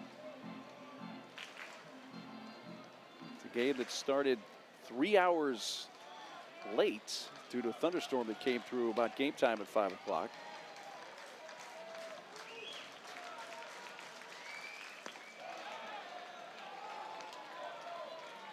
That was a real weather delay. It was. And it's been a real challenge with the weather during this regional, but as of now, since that earlier storm went through, it's been really nice. Cooled down a little bit too. Full count. Braden Horn has shown the ability he can stay on a fastball and be on time. And that same look right there is what we have seen all weekend. No emotion. Watch out. Those are the temporary seats that I was talking about. Got a souvenir. 101, and he caught it. Nicely done, sir.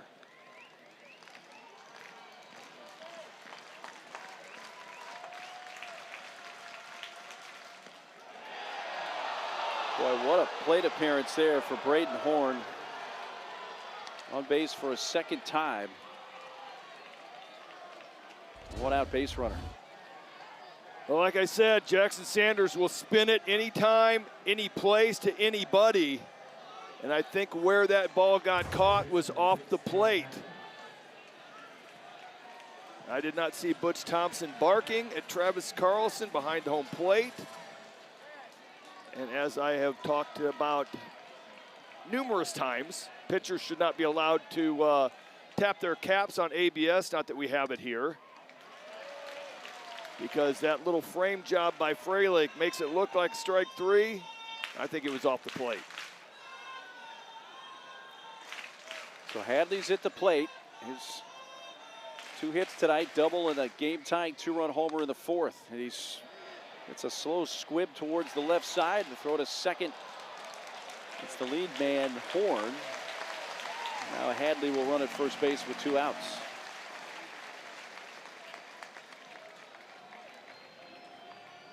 How about the range from Guevara? I mean, ball's hit at 65 miles an hour. But well placed with an Auburn shift. Guevara way to his left. Underhand flip that far to his left. So Hadley runs at first with 2 outs. Second baseman Connor Bozak, the Milwaukee batter.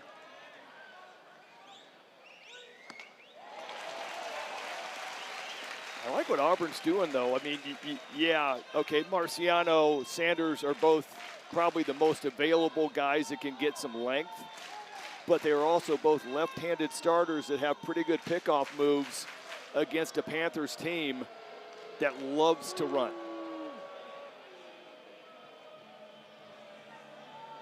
Milwaukee using an offensive timeout here with head coach Sean Wegner, who also coaches third base, wanting to get in the ear there at Connor Bozak.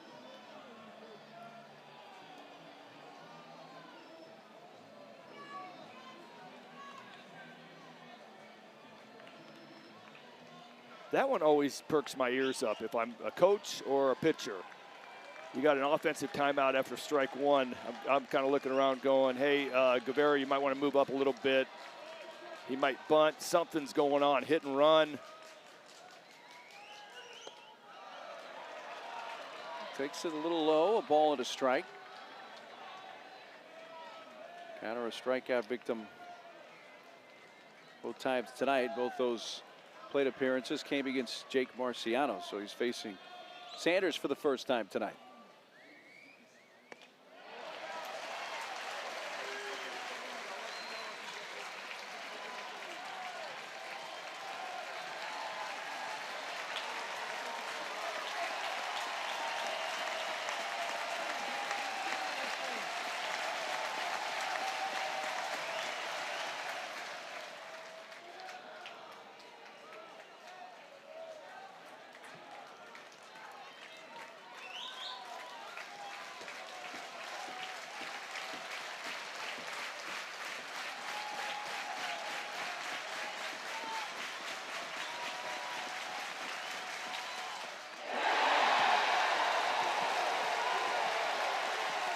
Second strikeout for Jackson Sanders. And it ends the Milwaukee 6th inning. This is just a nasty slider. Bottom of the zone. Bozak can't lay off. Sanders gets the strikeout to end the 6th.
Well, Auburn jumped out to the 2-0 lead. It didn't last long, though, on the 2-run home run in the 4th inning for Milwaukee's John Hadley to tie it. They're building in the opposite direction today. They were going more horizontal for the long day yesterday. There's your national seeds that have been eliminated. 6. The top 16. 1, 2, 8, 9. Georgia Tech with a dominant offense. Wow. Fralick leads off.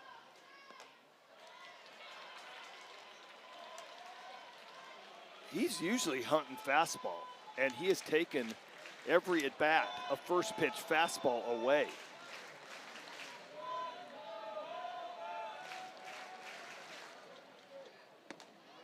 He's hit 5 home runs in this regional, and correct me if I'm wrong here, Greg, but all 5 he has pulled way out to right field.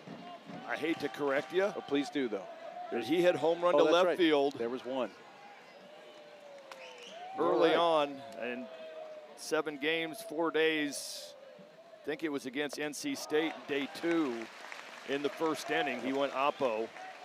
But other than that, the ones that he has hit to right field have been obliterated. Sorry, hate to correct you on the air. No, it needed to. Thought there may be one in there that he takes this to straightaway center field. It's hit deep, leaping and gone. And Fralick has done it again for the Auburn Tigers. His 6th home run of the regional puts Auburn back in front.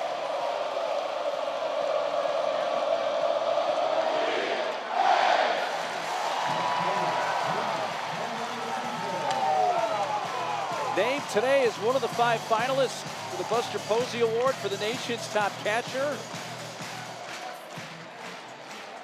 What an impact he has had on this regional. How about that? 2nd straight 5-game home run streak this season.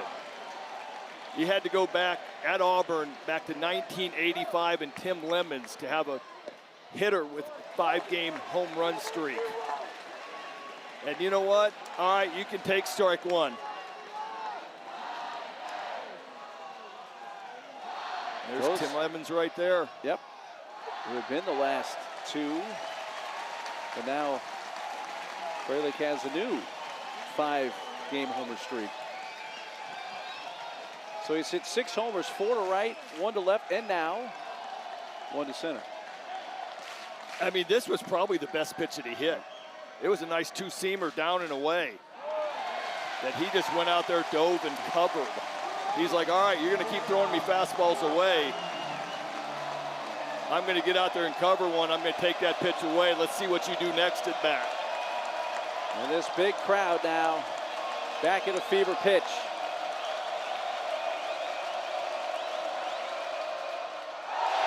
Rimbert wanted to bunt. It spun around and hit by the pitch.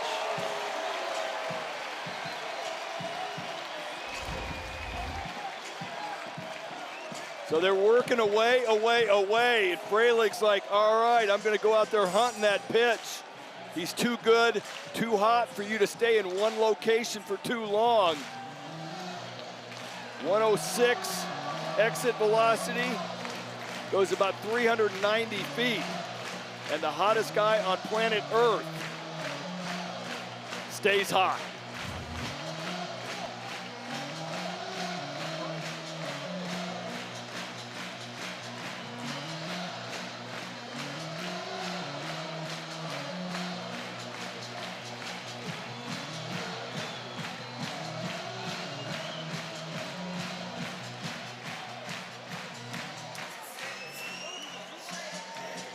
Visit by the pitching coach, Corey Bigler, out to talk with Weckler.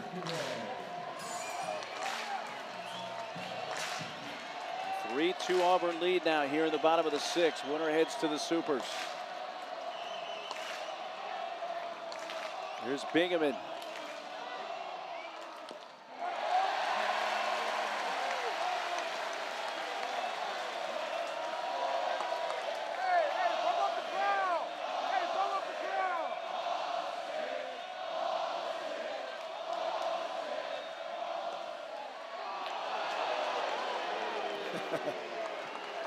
This fan base is something else, man. Yeah, shades of Texas A&M. Yep.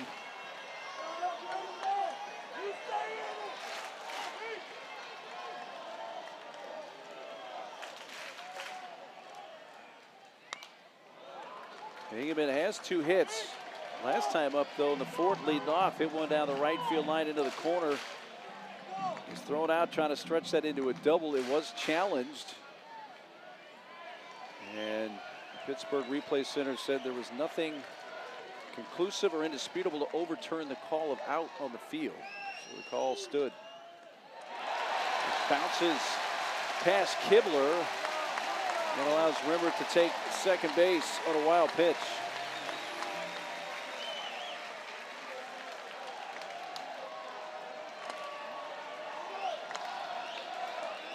Wow. For Auburn, 3 players now 50-plus ribbies. I mean, the middle of this lineup, and Bingaman has been hitting 6th. Slides up into the 5 spot today.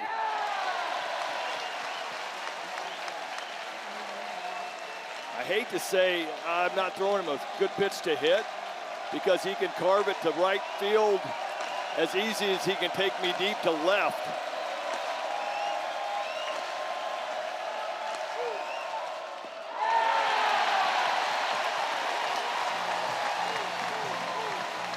Works the walk this time, and Bingaman on base for a 3rd time, and still nobody out here in the Auburn 6th inning. And that's what's been pretty amazing about watching him this year. He's really come into his own. Came onto campus as a pitcher / first baseman, and it was gonna his bat decided what he was gonna do this year. But he's able, because he can hit the ball out to right, he's able to let the ball get deep, and you don't see him expand the zone very often. Yeah, Bingaman has pitched once this year. That was March 1st against Nebraska. He threw a scoreless inning. That was early. Very early. So Milwaukee will make a pitching change, with Auburn leading by a run in the 6th.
Auburn trying to make it to their 6th Super Regional, make it back-to-back years. Packed house at Plainsman Park, you'd expect nothing less. A 2-2 game going to this home half of the 6th inning with a Freilich homer, giving the Tigers back the lead, and they're threatening to get more. Pitching change comes here for Milwaukee, and Eric Imke, who started their game against UCF on Saturday. 5 innings, 4 hits, 3 earned runs. At 4 strikeouts, he takes over. They call him Ace. 4.68 ERA, 6-6, 14 games started, 75 innings. Fastball's gonna be 87 to 90. Cutter, slider, curveball on occasion, and a changeup. There's his Saturday numbers, the 87 pitches, 52 of those were strikes.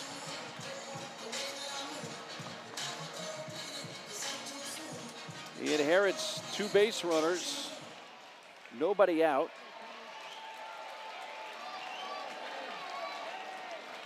Cade Ballou is the Tigers hitter. They're in tight at the corners. He's swinging away, not bunting, and fouls it back. Ballou has been a sack bunt, find a way to get on base guy, but he has been swinging it so well. Gabe Gross and Butch Thompson give him the go swing right away.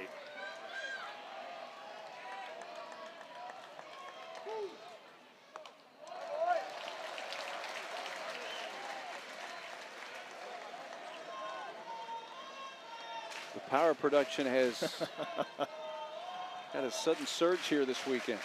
And all 3 of them probably about 5 feet apart out in right center.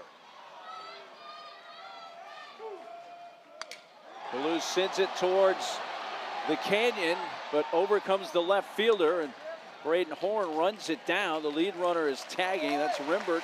Comes in with a little bit of an awkward slide, but stayed on the base. A productive out for Ballou to advance the lead runner 90 feet. Pretty good swing, breaking ball away, changeup it looked like. Ballou able to stay with it and drive it deep into left center. Rembert hanging near the bag, tags up, gets to third base. They're at the corners for Bub Terrell.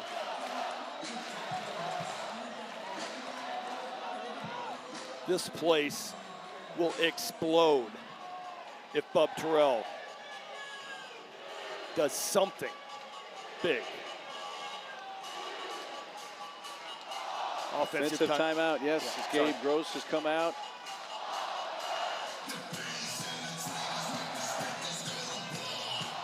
Auburn right here in the bottom of the 6th. They're sensing a feeling right here that maybe they could create enough separation here in this inning.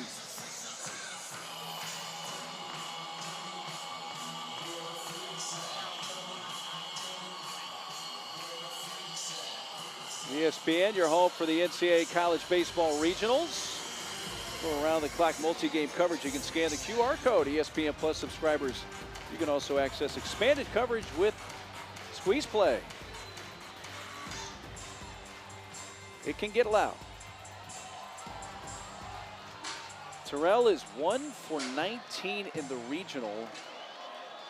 Came in absolutely smoking hot, was great in the SEC tournament offensively and defensively. Yeah, he's really just feeling for the baseball. We haven't seen Terrell doing what he did, and he needed that. Chops it over the head of the first baseman, Hanley. It scores Rimbert. Bub into second. It's 4-2, and this crowd comes alive for Bub.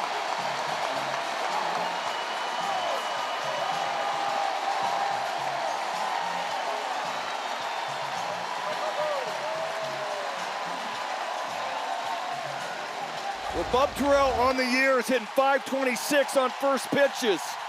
He has been passive and tentative this regional.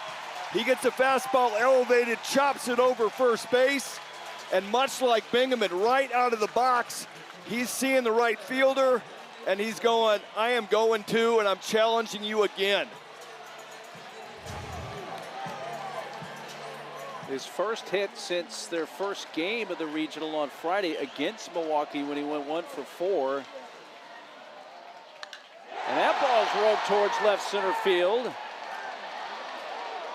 Kolumski throws it in. Palikowski, that is, and in from third base comes Bingham in, and it's a sac fly. McCrane drives in his 29th run, and suddenly it's been a 3-run inning for the Tigers here in the 6th. Ethan Bingham about messes this up. He takes off right off the bat. You can see it out of the corner. And now there's no communication with Christian Holmes. He's not expecting a play at the plate. He probably has a shot at Bingham.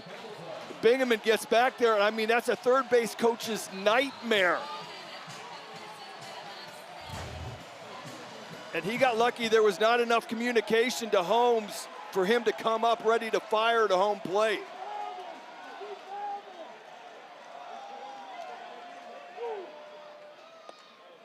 Well, when we showed that replay, you could see the Milwaukee catcher Kibler and his dugout behind him. They're all like, play at the plate, throw there. At least try to have a shot to get him. Yeah, but nobody let Christian Holmes at shortstop know. That's true. And this place got really loud. Yep. On a well-struck ball out to center field, so he couldn't hear anybody. Ross at third base had to stay home. Second base was kind of moving out that direction, so there's nobody to scream at him, home, home, home. Past the pitcher, Emkeen into center field, and here comes Terrell for the plate. And Auburn, a 4 spot. They're up by 4, and the house is rocking on the Plains.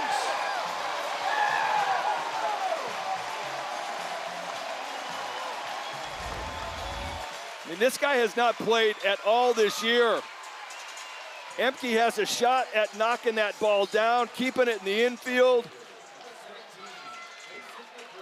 And however bad this regional was for Bub Terrell, it's all over now.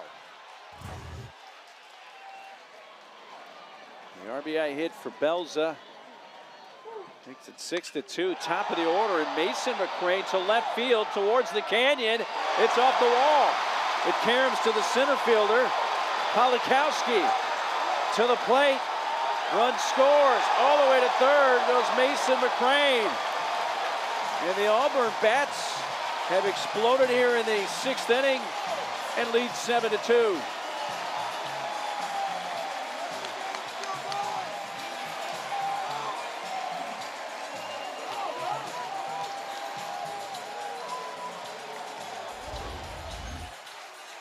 First pitch fastball, and I talked about how much Mason McCrane has pop. This ball's about as deep as you can hit one here at Plainsman Park. The carom off the canyon wall gets a little bit loose, and I think if Mason McCrane doesn't go sliding into third base, that ball kicked off the shortstop, it might have been interesting. The 9th batter to come up in this inning for the Auburn Tigers is Guevara.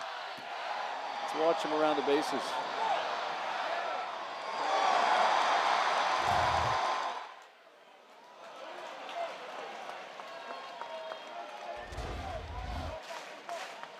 He's sliding that ball's loose out in left field right now.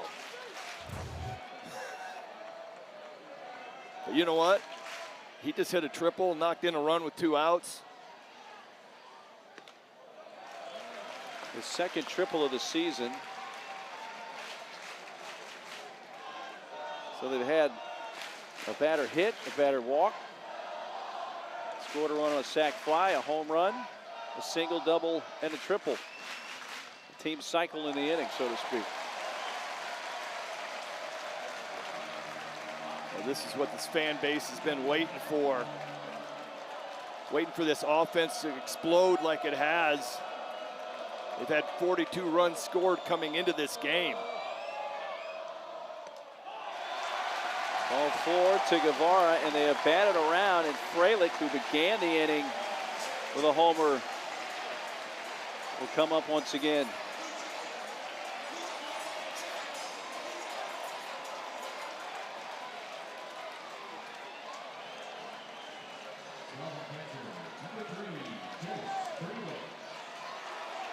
if I'm a Panthers coach, I'm out there talking right now. I'm just trying to stop something.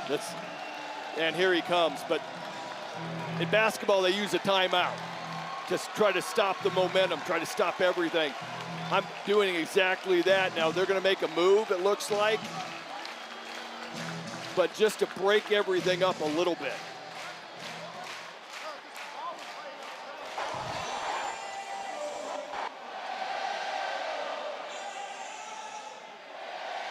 So Emke will be coming out.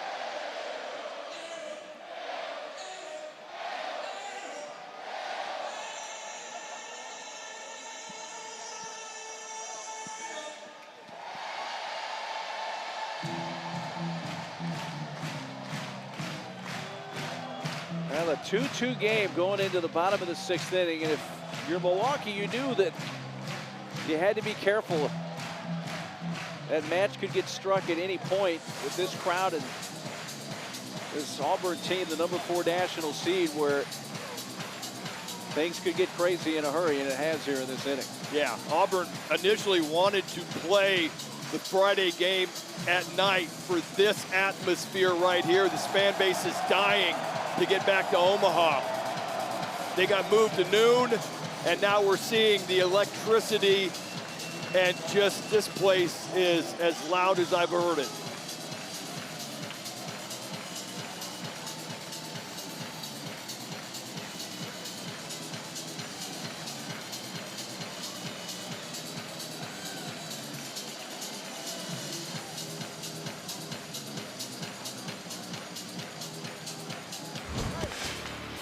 Well, how did this inning begin? Here's your answer. Out to center field. They've been pitching him away, and he finally said, all right, I've had enough. First home run of the regional out to center.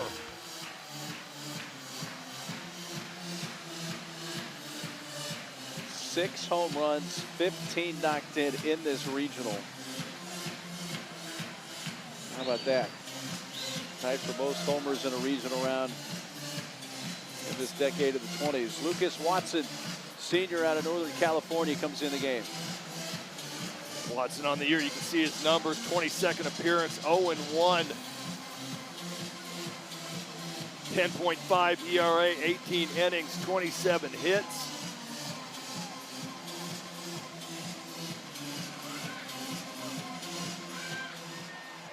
See fastball 89 to 91, slider, curveball, changeup. Fralick up in this inning for a second time. With runners at the corners, 2 outs, and 5 runs in that have snapped what was a 2-2 tie.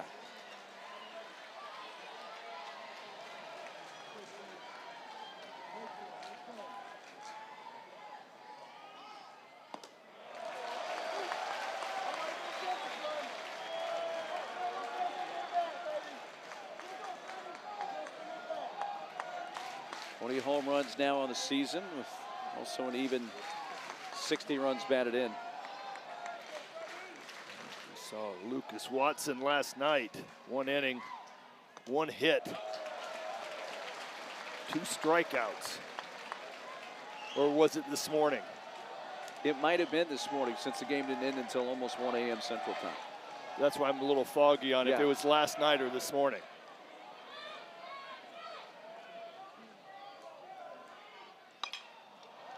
Softly hit up the middle, and the step on second base by Bozak ends the inning. But 10 batters come to the plate, and Auburn scores 5 times. And the fan base smelling a trip to the Supers. Bub was a big part of it. So was McCrane, and always Fralick.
Well, this is Bub Terrell walking out to his position, recognizing the fans on top of the wall there.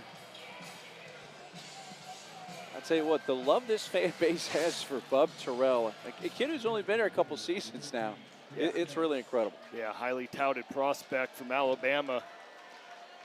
Well thought of. I mean, a five-tool player. Just came into the regional red hot, as you said. There's Spence hitting one deep down the right field side, hooking near the line, and it lands just foul. Mason McCrane came running over. There's not a lot of foul territory as you see how that angles into the corner, and he overran it. And it landed there. Is this fair or foul? It looked for a moment like they were calling it foul. It lands right near the line. Spence Milwaukee is standing at challenging the second call base. Foul. The play is under further review. Yeah, the call was foul.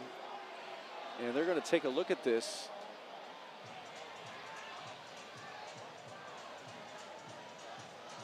This ball looks like McCrane is trying to find the wall, loses track of the ball and the route. The call on the field was foul. That's and foul. it is foul. It is foul, yep. But it was weird because Spence just stopped at second. The ball's laying out in right field. McCrane's up against the wall. And then all of a sudden, Coach Wagner at third base is like, yeah, I want to review. I mean, it was a very odd play, but just throw that on the stack of what we've had here in the Auburn Regional. You know, that right field corner, where that is, that has to be extremely difficult to play because of how tight it gets. And if you're a right fielder, you're worried about the wall on three sides there, basically. Yeah. Yeah, no, it gets tight. After review, the call of foul is confirmed. Milwaukee will lose one challenge and have one remaining. You know, after just giving up a 5 spot, you certainly can't fault, especially at this point of the game, challenging that. Well, the first base coach right away was like hands to his head going, you know, I can't believe that's happened, and I can't believe you just called that foul. Spence wisely kept running and stopped at second base, and as I said, the ball's laying out in right field, and nobody's really making a play or trying to do anything. So, yeah, throw a review at it. Can't take them with you. So each team with one still available.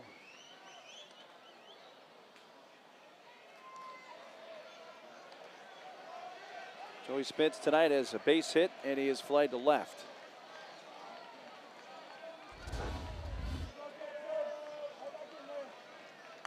Yeah, that was a slider. Slider that did not do anything. Spence gave a little bit of a glare back at Sanders, like, why are you throwing it? What are you doing?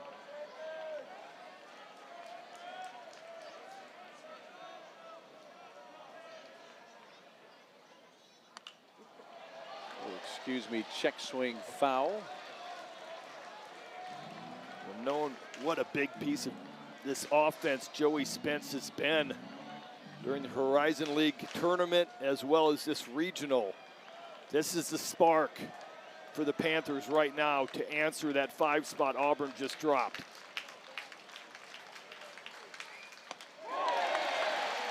He did go that time, and it's a strikeout.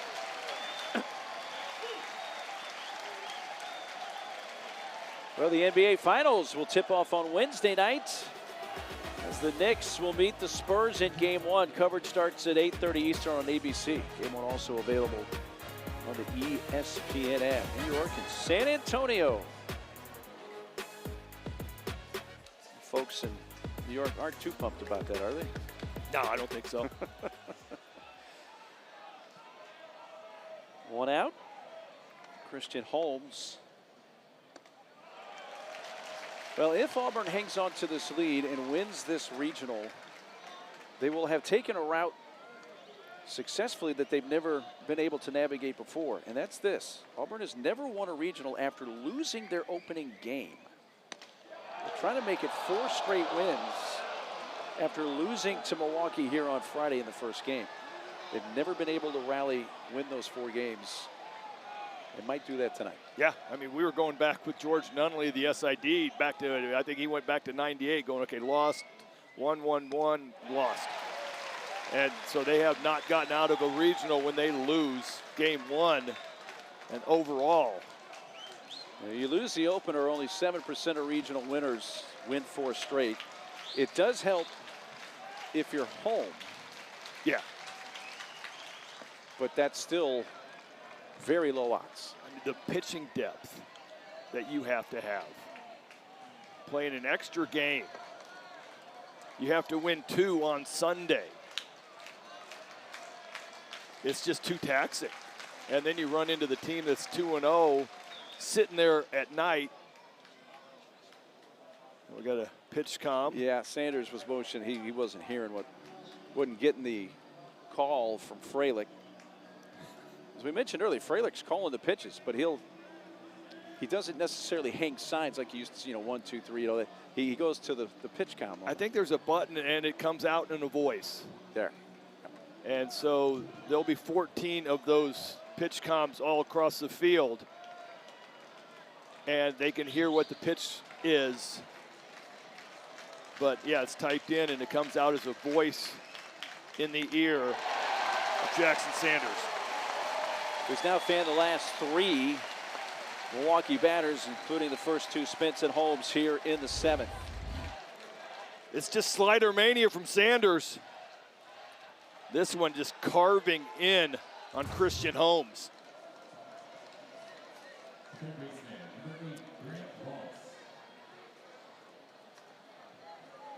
There's the pitch count. You see what he does there? He covers it up with the glove.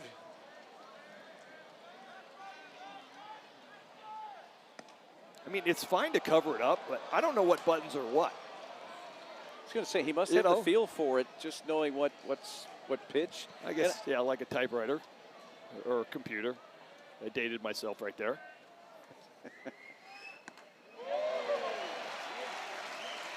But he's covering it up, and yeah, I don't know what buttons are what. What if he pushes the wrong button? Well, whatever his first selection was, Sanders shook it off. Yeah, you would know better. The first button he pushed was sliding.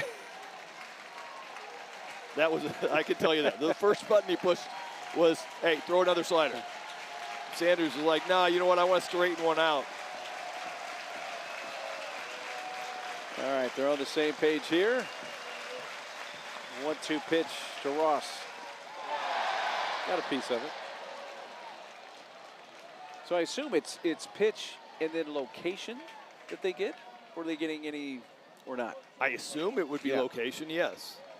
It's one of those things we keep hearing about, this pitch comp system, but I don't know if you have. I've never tried it out in my ear. I haven't either. It's always something that's reserved for the participants. Old foul, look out, right over by that Auburn third base dugout. Well, as I've said many times, having that little thing in my ear, I have enough voices going through my head when I'm out on the mound. The absolute last thing I need is another one. Too many voices in that head, huh? Oh, out on the mound? Yeah, it's a great conversation. 2 outs, base is empty. Ross 0 for 2 with a walk tonight, another 1-2. Jackson Sanders strikes out the side in the Panthers 7th. Well, if you're sitting at home and you want to know what your offense wants you to do after they give you 5 runs, it's punch out, punch out, punch out. Go sit down.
John Hadley's 2-run homer in the fourth for Milwaukee tied the game. It stayed 2-all until that 5 spot in the bottom of the 6th for the Tigers, and they'll come up again here, bottom of the 7th. All our great crew, Mitchell and Mitchell, Joe as well, Andrew,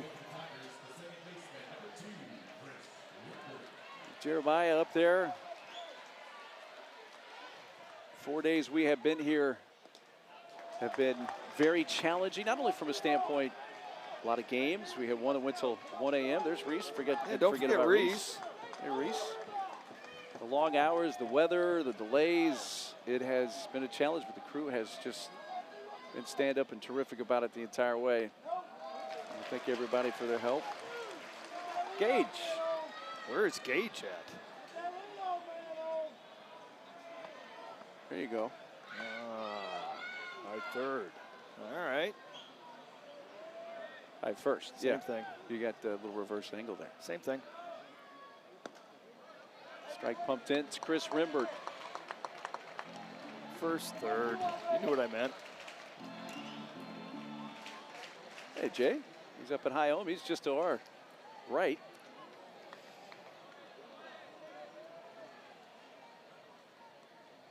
Here's the 2-1.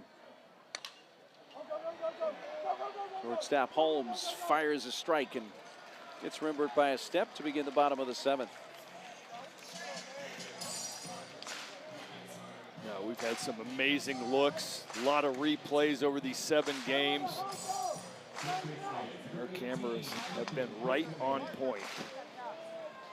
And have captured a lot of great baseball, some very unusual things that have happened on the field this week. And they had them all. Didn't miss anything. Rip and a miss by Bingaman. There's his night. On base all 3 times up. RBI came back in the first to knock in the first run of the game.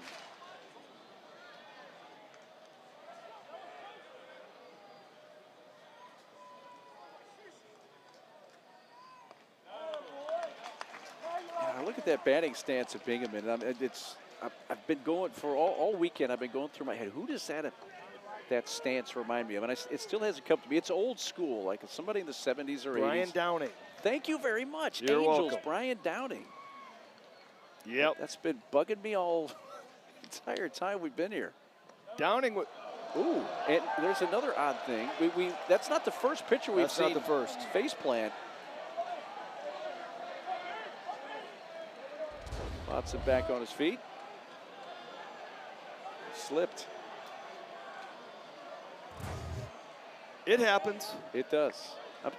It happens. I've done it.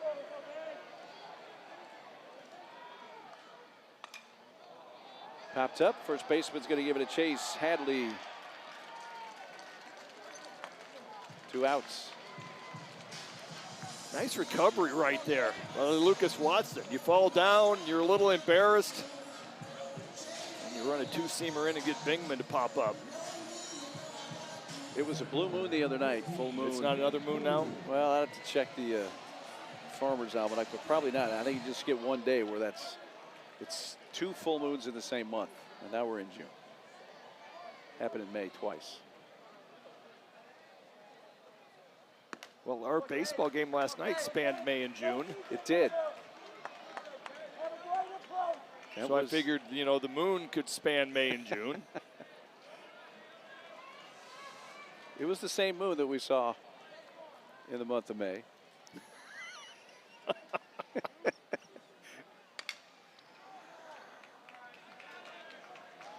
I think this crowd right now is just kind of... that brings back a good story. Just kind of reeling it down, knowing that we're just in the 7th inning. Many of them were here till 1 a.m. last night. It's only 10:35. We had a good crowd at 1 a.m. I think we ended about 1:20.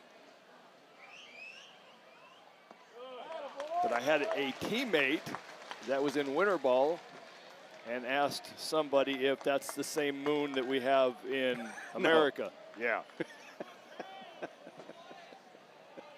True story.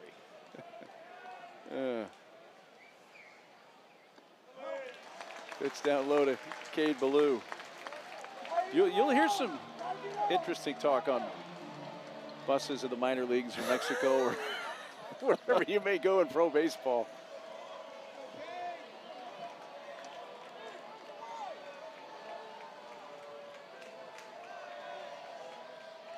Two out, base is empty, and the pitch is upstairs, ball 4 for a 2-out walk. Hey, the NCAA Super Regional coverage begins next weekend across ESPN, ESPN2, ESPNU, and ESPN+. For more information, visit ncaa.com, the home for all NCAA championships. 2 more Super Regional spots to punch, one from here in Auburn, Alabama, one more at College Station. They're still going USC and Texas A&M. Over on ESPN2, the gentleman with the tiger jacket, as I'll call it, is back tonight. You know, we've been in here a while when we do all the crowd shots and there's 7,000 people here, and I'm seeing a number of the same people. Yes. Wearing the same thing. Yeah, that is the exact same jacket he had on. I'm going to argue that he probably did not take it off. He was here at 1 o'clock last night or this morning. Bub's back up.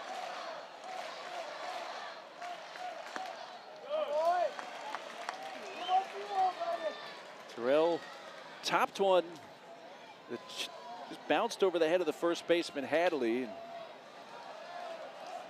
picked up an RBI. His second hit of the regional.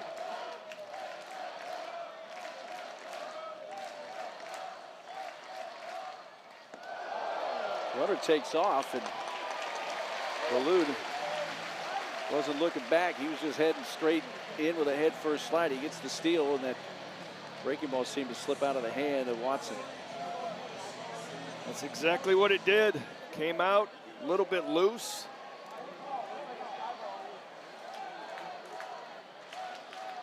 Ballou picked a good pitch to run on.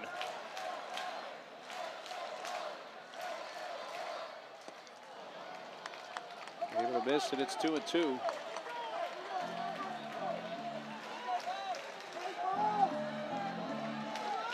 If Auburn hangs on to this lead and does host the Super Regional next week, I'm sure it'll be a week where Bub's doing a lot of work with Gabe Gross.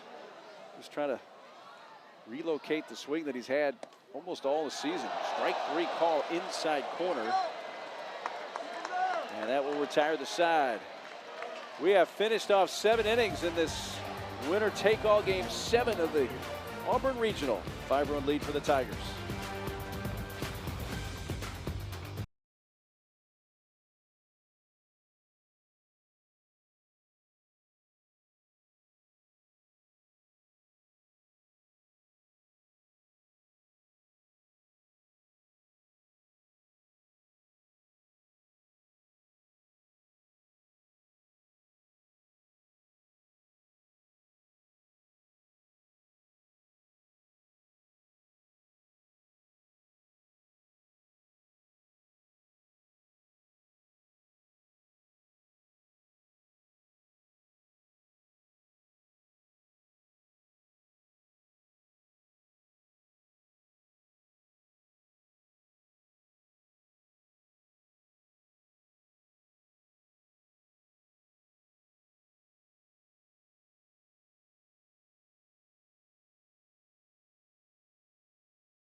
Well, the Women's College World Series continuing this week from Oklahoma City. There's the current bracket. Texas beat Tennessee twice.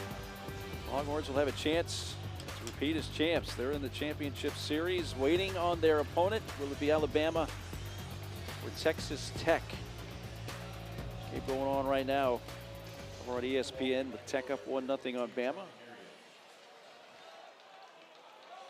But they beat Alabama by a run earlier, so getting down to it in Oklahoma City. We are into the 8th inning. Happy to have you with us. Along with Greg Olson, I'm Mark Neely. It's come down to this decisive Game 7.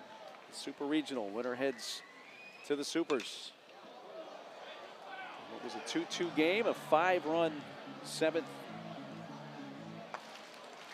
That 6th inning for Auburn has created this lead. Charlie Marion leading off top of the 8th for Milwaukee. Yeah, this is a spot right now for the Panthers. Get a couple runs, get right back into it, get the momentum back in your dugout. That's a high fly deep to right field. Mason McCrane back at the fence, and it's gone. Up onto the roof of the hitting center.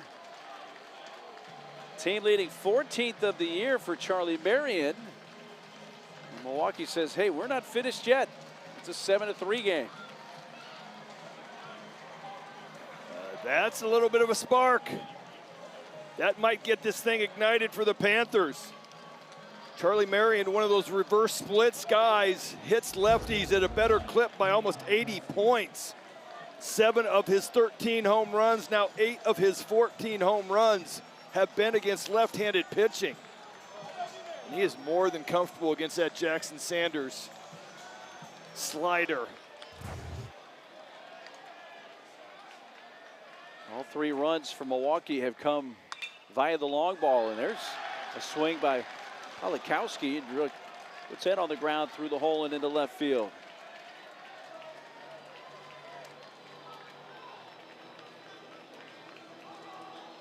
So base hit for Palikowski.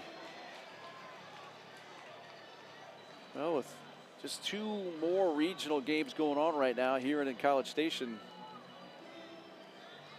most home runs by the regional round. Look at this. I get the Georgia Tech, that right field is short. Ball flies, that is a very offensive team. I can see that one. Gainesville, some good offenses down there. Auburn's got half of those home runs, not more. Shade more. Yeah, a little more than 50% of the 30 total home runs hit here in this regional. 354 total around all the regionals, which is the most ever, the 16 sites. I don't like home runs, Mark. Oh, yeah, well, you will always be a pitcher at heart. Yep. I like 2-1 games.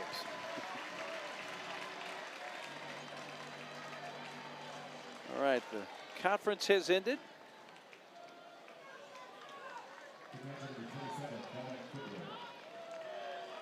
I'll get somebody hot in the Auburn bullpen.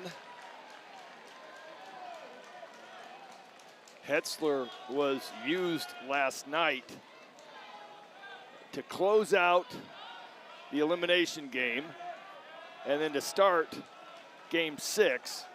So Auburn's closers should be unavailable. 1-1 inside to Kibler. See the activity there. Chet Johnston. So Kulik as well. Getting loose. Breaking ball strike. We're coming around the second time in the order for Sanders, okay? He has been throwing 70% sliders. If he starts mixing in a lot more fastballs and flips that percentage, his stuff is still as good as it was. That might be able to carry him through and get a couple outs. But he is so used to relying on old slider to get him out of jams.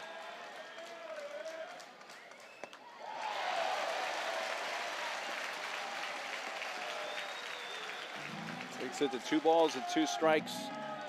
Dominic Kibler, who struck out twice and bounced back to the mound, 0 for 3.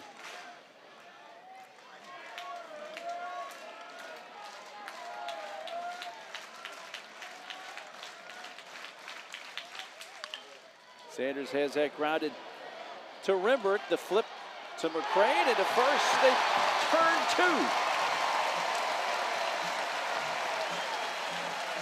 6-4, 6-3 double play.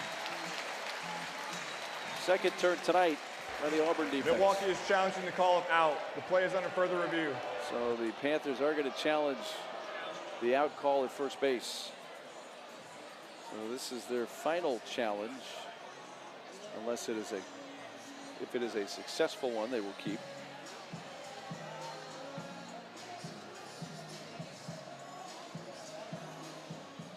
What was your first take?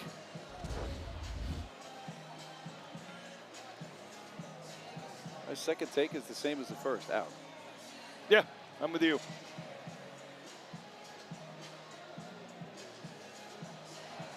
Nice scoop there Third by take. Bingaman. Third take is getting a little bit more interesting. That angle give you a little different perspective. He's safe. Ooh, I agree with it. That right there may be enough to change this call. Yeah. Looks like the ball is in the glove from a couple different views, but that one that we showed where I said he's safe, you saw exactly when it got in. Yeah, this is the best look.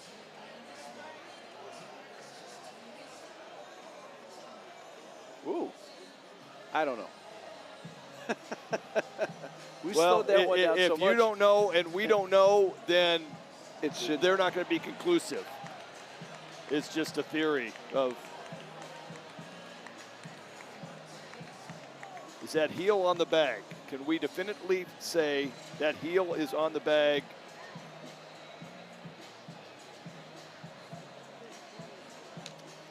Again, the call there is out. So is there indisputable evidence to overturn it to a safe call? And the length of this doesn't always indicate how long they're taking a look at it, but the fact that there's only one other game going on now leads me to think that they're really taking a hard look at this one. Well, I mean, it's a big moment right here. There's the operations center in Pittsburgh.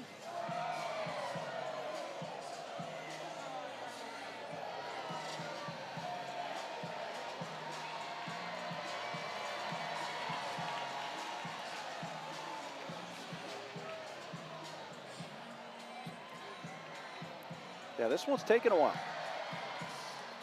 A lot longer than normal, but we've given them a lot of great viewpoints. Our camera work, unbelievable as always. I just gonna fall back to the not definitive enough. Where that heel was at on the bag. Was it on the bag? Was it just getting to it?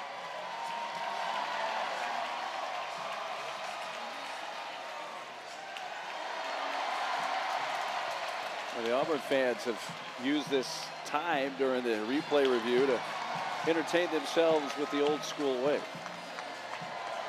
And even the players are getting into it.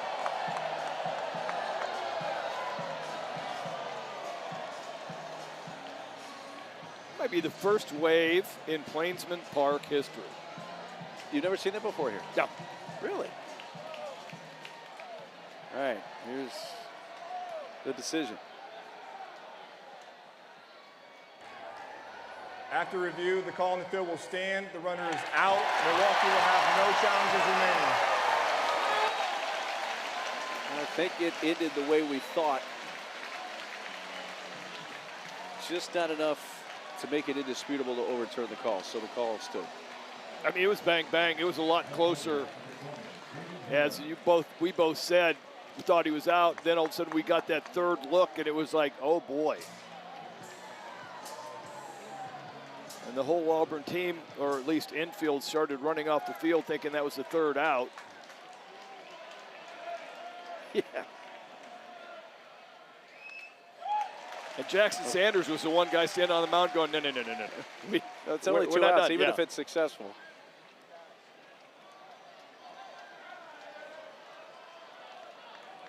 So bases are empty. The home run by Marion to begin the inning is 14th of the year, gives him 60 RBIs, which makes him the first player in Milwaukee baseball program history with two 60-plus RBI seasons. He had 61 last year.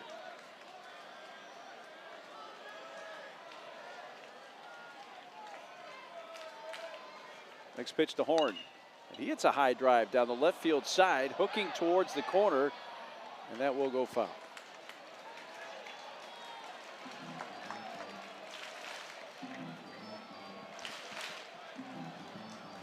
Next pitch from Jackson Sanders will be his 60th of this relief appearance.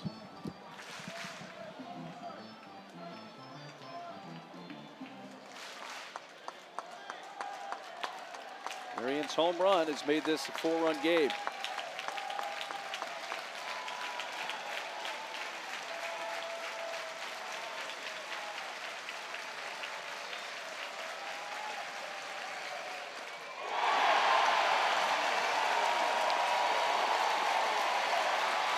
Fist pump from Sanders as he strikes out Horn to end the inning. Going to the bottom of the 8th. 7-3 Auburn.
The NCAA Baseball Regionals are presented by Capital One. What's in your wallet? And just a few moments ago, they announced the crowd for tonight. As you saw on the board, 8,228. It is the largest crowd in the history of Plainsman Park. Pretty amazing. But they, like I said, they added a lot of temporary spaces to accommodate. But unbelievable presence by the Auburn faithful showing up in this huge Game 7.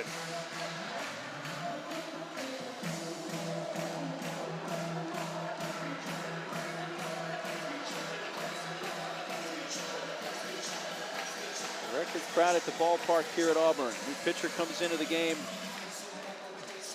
for Milwaukee. It's Aiden Fishnick. Saw Fishnick a couple nights ago against UCF. 1 inning, 1 walk, 1 strikeout. Fastball 85 to 88. An occasional cutter, slider, changeup for the main 3.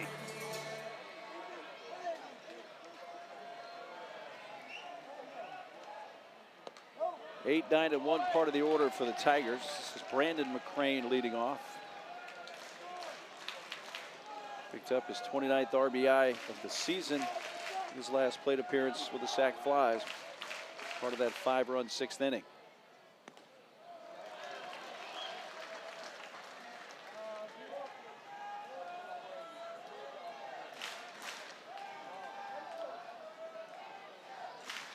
Crane came into this regional hitting .347.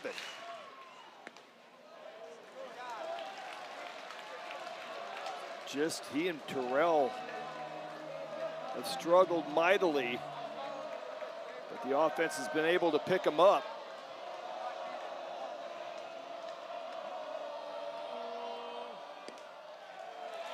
And that's a 4-pitch walk. Begins the Auburn 8th inning.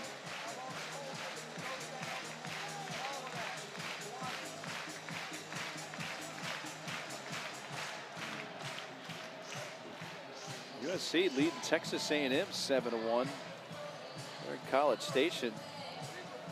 Late in that game over on ESPN2. So number 12 national seed, the Aggies in danger of going down.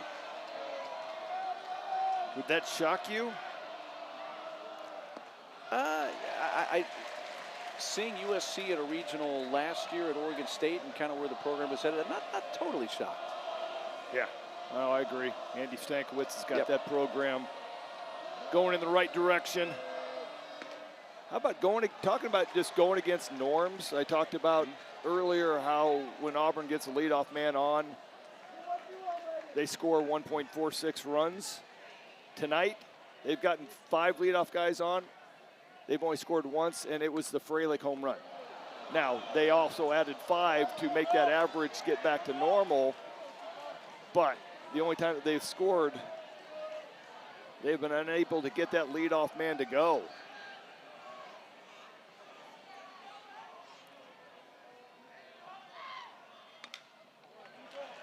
That's a foul. Crane on with nobody out in the 8th.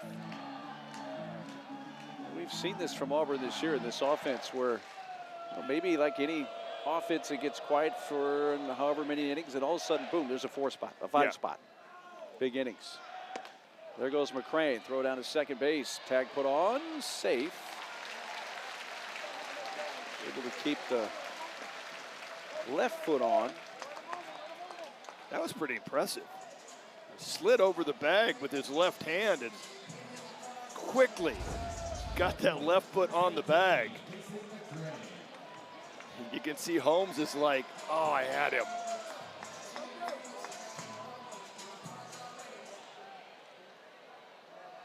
That's the type of play I was talking about earlier when we had that play at second base. You know, body part comes off, and he was able to get the foot on after the hand had come off. Visit from the Panthers pitching coach, Corey Bigler.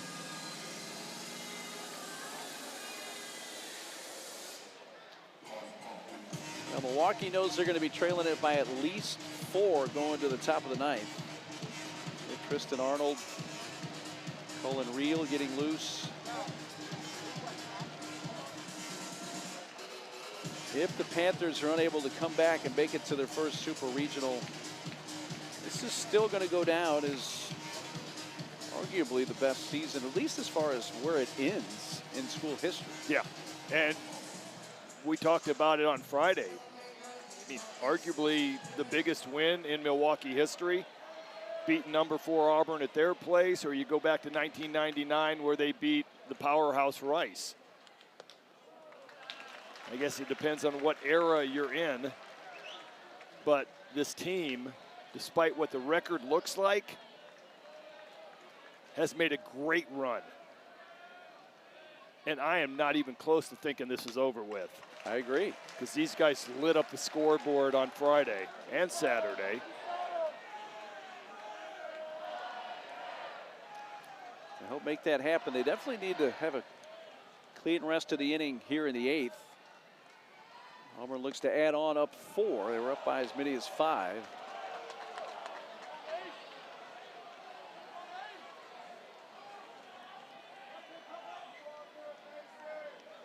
Top of the order, Mason McCrane, who's triple last time up, produced an RBI, his 40th of the year.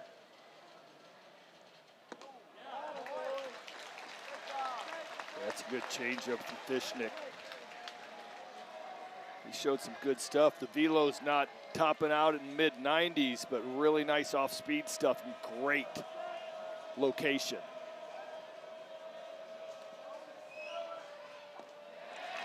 Bounced up there, a nice block by Kibler to keep that through the bag, but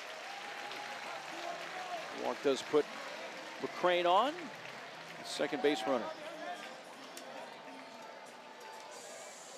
I mean, at this point right now, it's do or die, and I cannot let that guy at second base score, so I get behind McCrane, and I am not giving you anything to hit. I'm nibbling.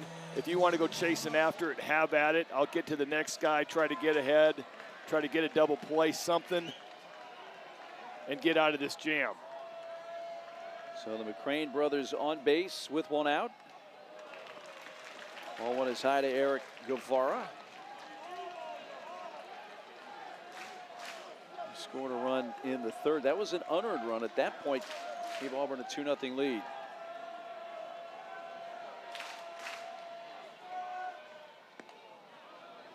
Check swing strike.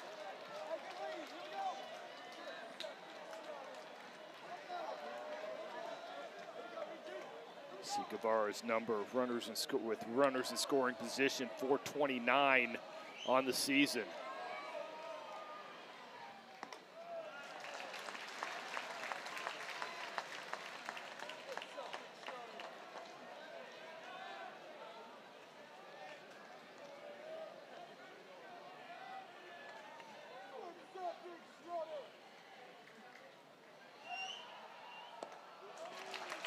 Their stick misses down and away. He's behind now, 3 balls and a strike. Danger of loading the bases here.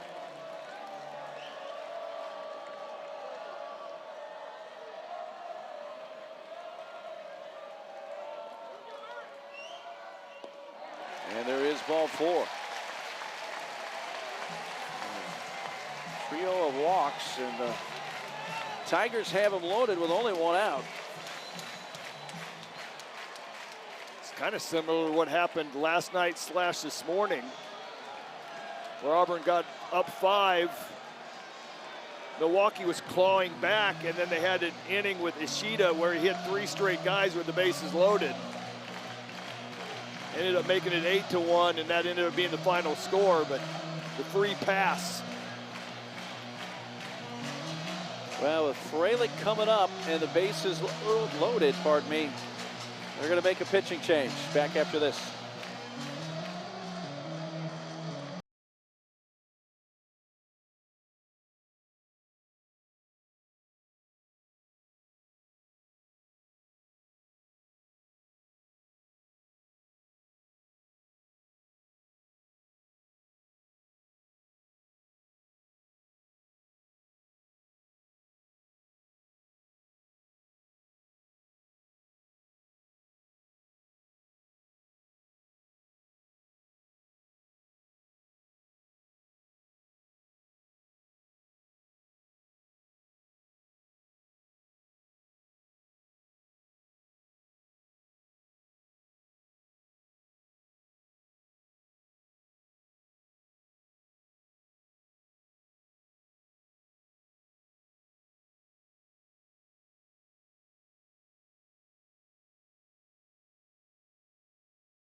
Ole Miss was the winner of the Lincoln Regional, so they are waiting to find out whether they're staying home and hosting Milwaukee or coming here on the Plains to face Auburn in the Super Regional round next weekend.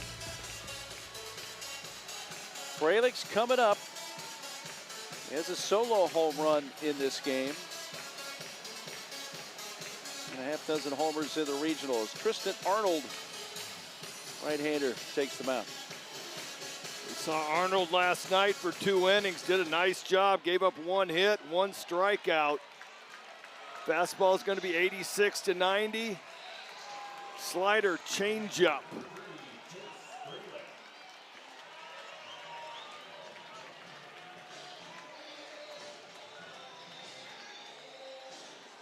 Five straight games with a homer.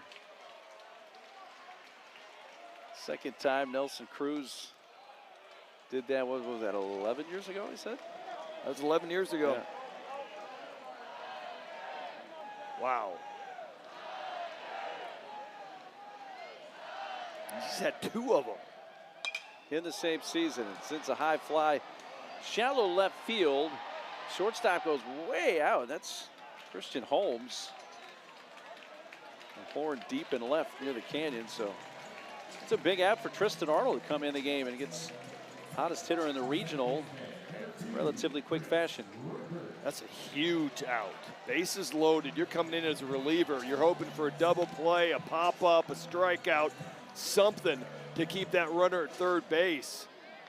And as my partner said, the hottest hitter in the regional, and you're able to get him to pop up to shortstop, keep that runner at third.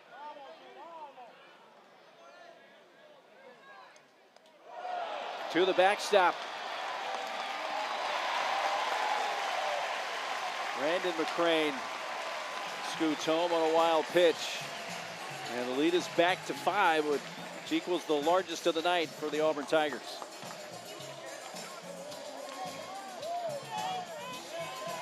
Well, that one hurt. You, as a pitcher, you're out there, you got that big out, you cannot exhale. You still know you got one out left to get. There's still guys all over the bases. 88-mile-an-hour fastball straight to the backstop. Kibler had no chance of catching that.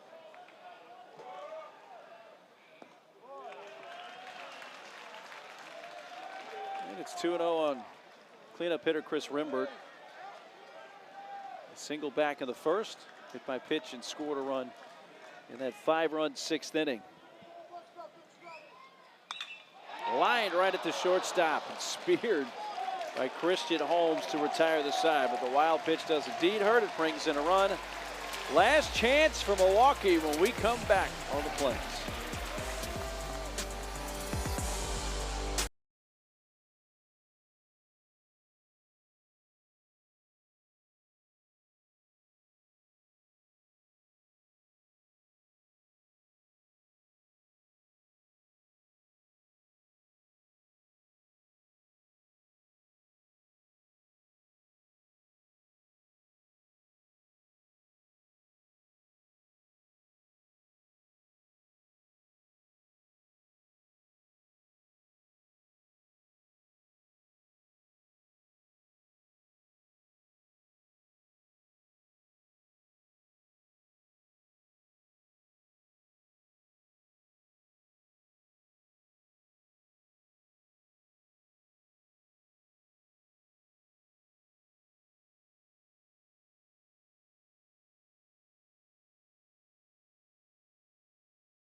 Well, each team has 8 hits, but it's a 5-run lead for the Auburn Tigers, and the last chance for the Milwaukee Panthers, the Horizon League tournament champs, in a regional final for the first time in school history, trying to make it to their first ever Super.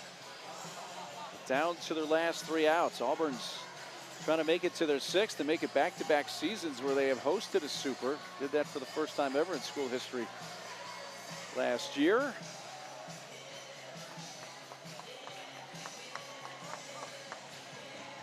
Jackson Sanders. It's been long relief for him in this game. Man, he has done a great job. Gave up the 1 home run with the 4 innings. Starts his 5th inning. Hadley leading off, takes a strike. Hadley had the home run in the 4th that at that point tied the game at 2 and really unsettled this record-setting crowd here at Plainsman Park. Yeah, you're going to see this Milwaukee team very well coached. They're going to go up there and take a strike.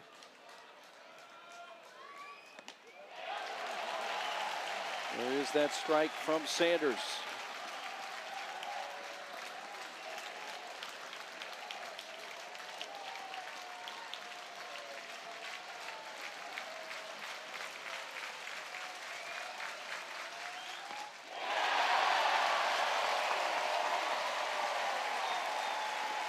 One gone in the 9th. We're seeing a little velo kick from Jackson Sanders. after going through it and so many sliders first time around the order. He had 95 to end last inning. That 92 at the bottom of the zone coming out of that same tunnel as the slider that he's been throwing at 70% of the time. It's just impossible. You got to pick one pitch. And if you're wrong, you're out. Tate Schmidt will come off the bench from Milwaukee to pinch hit here for Bozak. That was at the first pitch, strike one.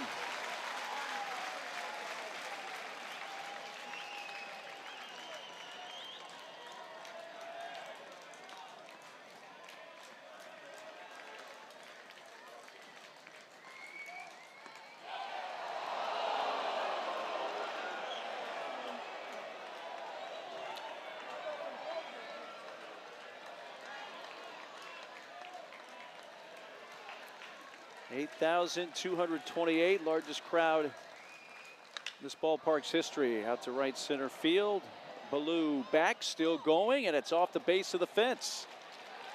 Schmidt to second, takes a look. Now the throw's coming in. So a pinch hit double for Tate Schmidt off the bench.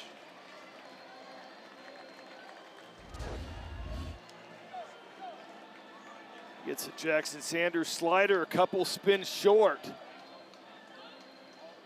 Tate Schmidt hammers this ball. 100 exit velo. Ballou was shaded a little bit in and just missed by a foot. And that's going to give Joey Spence another chance here with a runner on base and one out.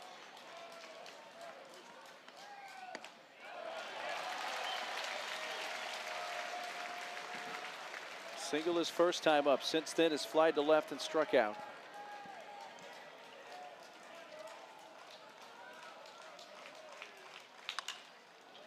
That's out towards right center. Coming in, Ballou.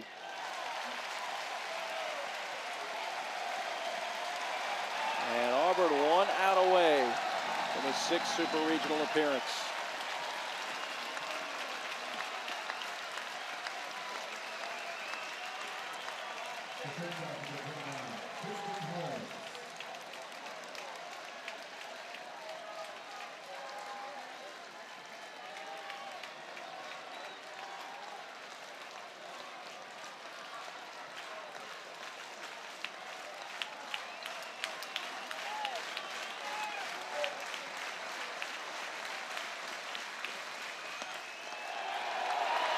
We got about 8,224 people on their feet. I see 4 people that are sitting down.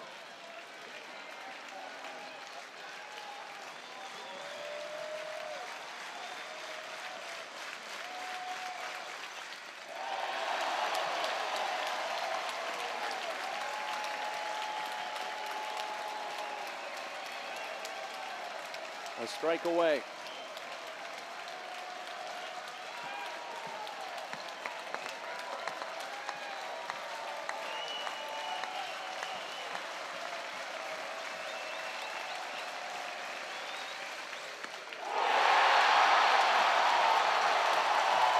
Auburn headed to their 6th Super Regional in school history. They'll welcome Ole Miss. They eliminate in the season of Milwaukee. 8-3 the final. One big inning. 5-run 6th inning. For this offense, Milwaukee battled all night, kept it tight. And the pitching of Auburn shows up these last 2 days and allows them to overcome a first game loss to this same Milwaukee team. First 4 times they went to the Supers were all on the road. Now it's back-to-back years for Auburn to host a Super Regional. As they end Milwaukee's season, the Panthers finished 27-33, the Horizon League tournament champions, with an absolutely phenomenal run to end the year to make it to the regional final for the first time in school history. Chase Fralick, though, he has been the huge story. And there have been many great ones here, Greg, but Chase Fralick has risen above that fray with the performance he's had over these 5 games for Auburn. Yeah, and he was the piece that ignited that 6th inning.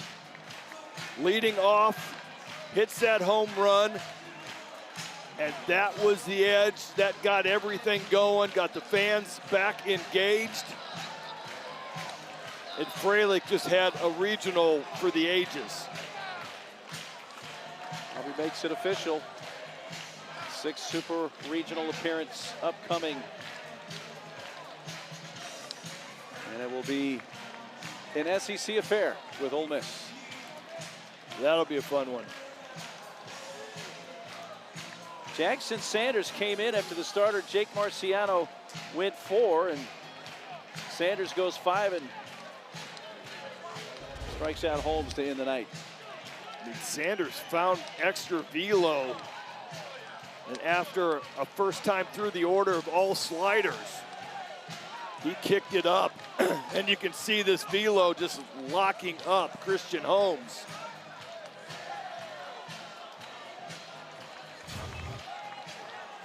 So an 8-3 win for the Auburn Tigers.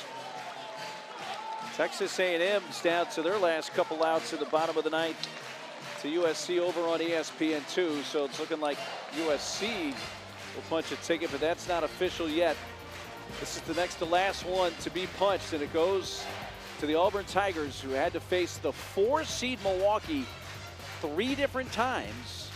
And the rubber match between those 2 teams goes to the Tigers.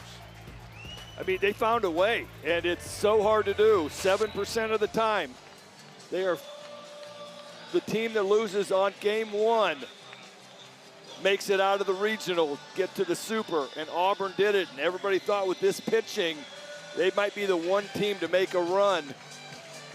And the offense was what woke them up. Coach Thompson addresses his team. They win it 8-3. It really was that big inning. That 5-run 6th proved to be the difference. Let's take a look at tonight's Capital One rewarding performance, and it was batting around in the 6th for the Tigers. Freilich started it with a home run. It was Freilich. It was a little bit of everybody. Rembert gets hit. Bingaman gets a walk. Terrell gets a double down the right field line, scores a run. The Crane sac fly, single by Belza, triple by McCrane. And that was the difference in the game. 42nd win of the season for Auburn. 42-20 as they head into the Supers. And Bub Terrell has picked up the headset here. Bub, we appreciate the time. Great to chat with you again here. Well, what's your initial feeling here? It's 2 years in a row you've been here, and you're going to get a chance to host a Super Regional. Yeah, I mean, it feels like deja vu. It feels very amazing. I mean, I can't thank the fans any more than I already have. I mean, this team is so special, and I just love everybody here. I love my teammates, and I definitely love the fans. That at bat last night, I know it didn't end the way you wanted it to, but have you ever seen anything like that? The fans were so locked in on your 15 pitch at bat. Yeah, no, I've never seen anything like that, and it'll probably keep happening now. I think they love doing it. They've been doing it ever since that 15 pitch at bat, and I just thank them a lot. I mean, it's actually crazy. And the craziest thing about that, I got more confident as they were doing that. Yeah, where do you feel right now? I know it's probably not personally the regional you wanted. You came in so red hot. You've had a great season, but what's your feeling now? You got one of the big hits in that 5-run 6th inning. That really was the difference in the game. Yeah, I mean, our mindset is winning, and we try to stay addicted to that. And I got my ups and downs, and I just want to win just like everybody else here. And even if the ball don't roll my way, it'll roll 8 other guys' ways, and that's why we're a team. That's why I love these guys. It looks like Butch got a little emotional there at the end. Have you seen that out of him? No, never. You never get emotion out of BT. Emotional night for a lot of reasons. Bub, will leave it there. Thanks so much for the time. Yes, thanks, sir. Bob. Thank you. Where are you? Bub Terrell. And the Tigers are going to be joined by Bub in a moment. They're walking through the stadium. giving high fives right below us here. They're coming through. Bub's going to catch up. There they are. There's a shot of the Tigers going through this record crowd of 8,228 at Plainsman Park. He's going to have a rough time making it through and catching up. They love him.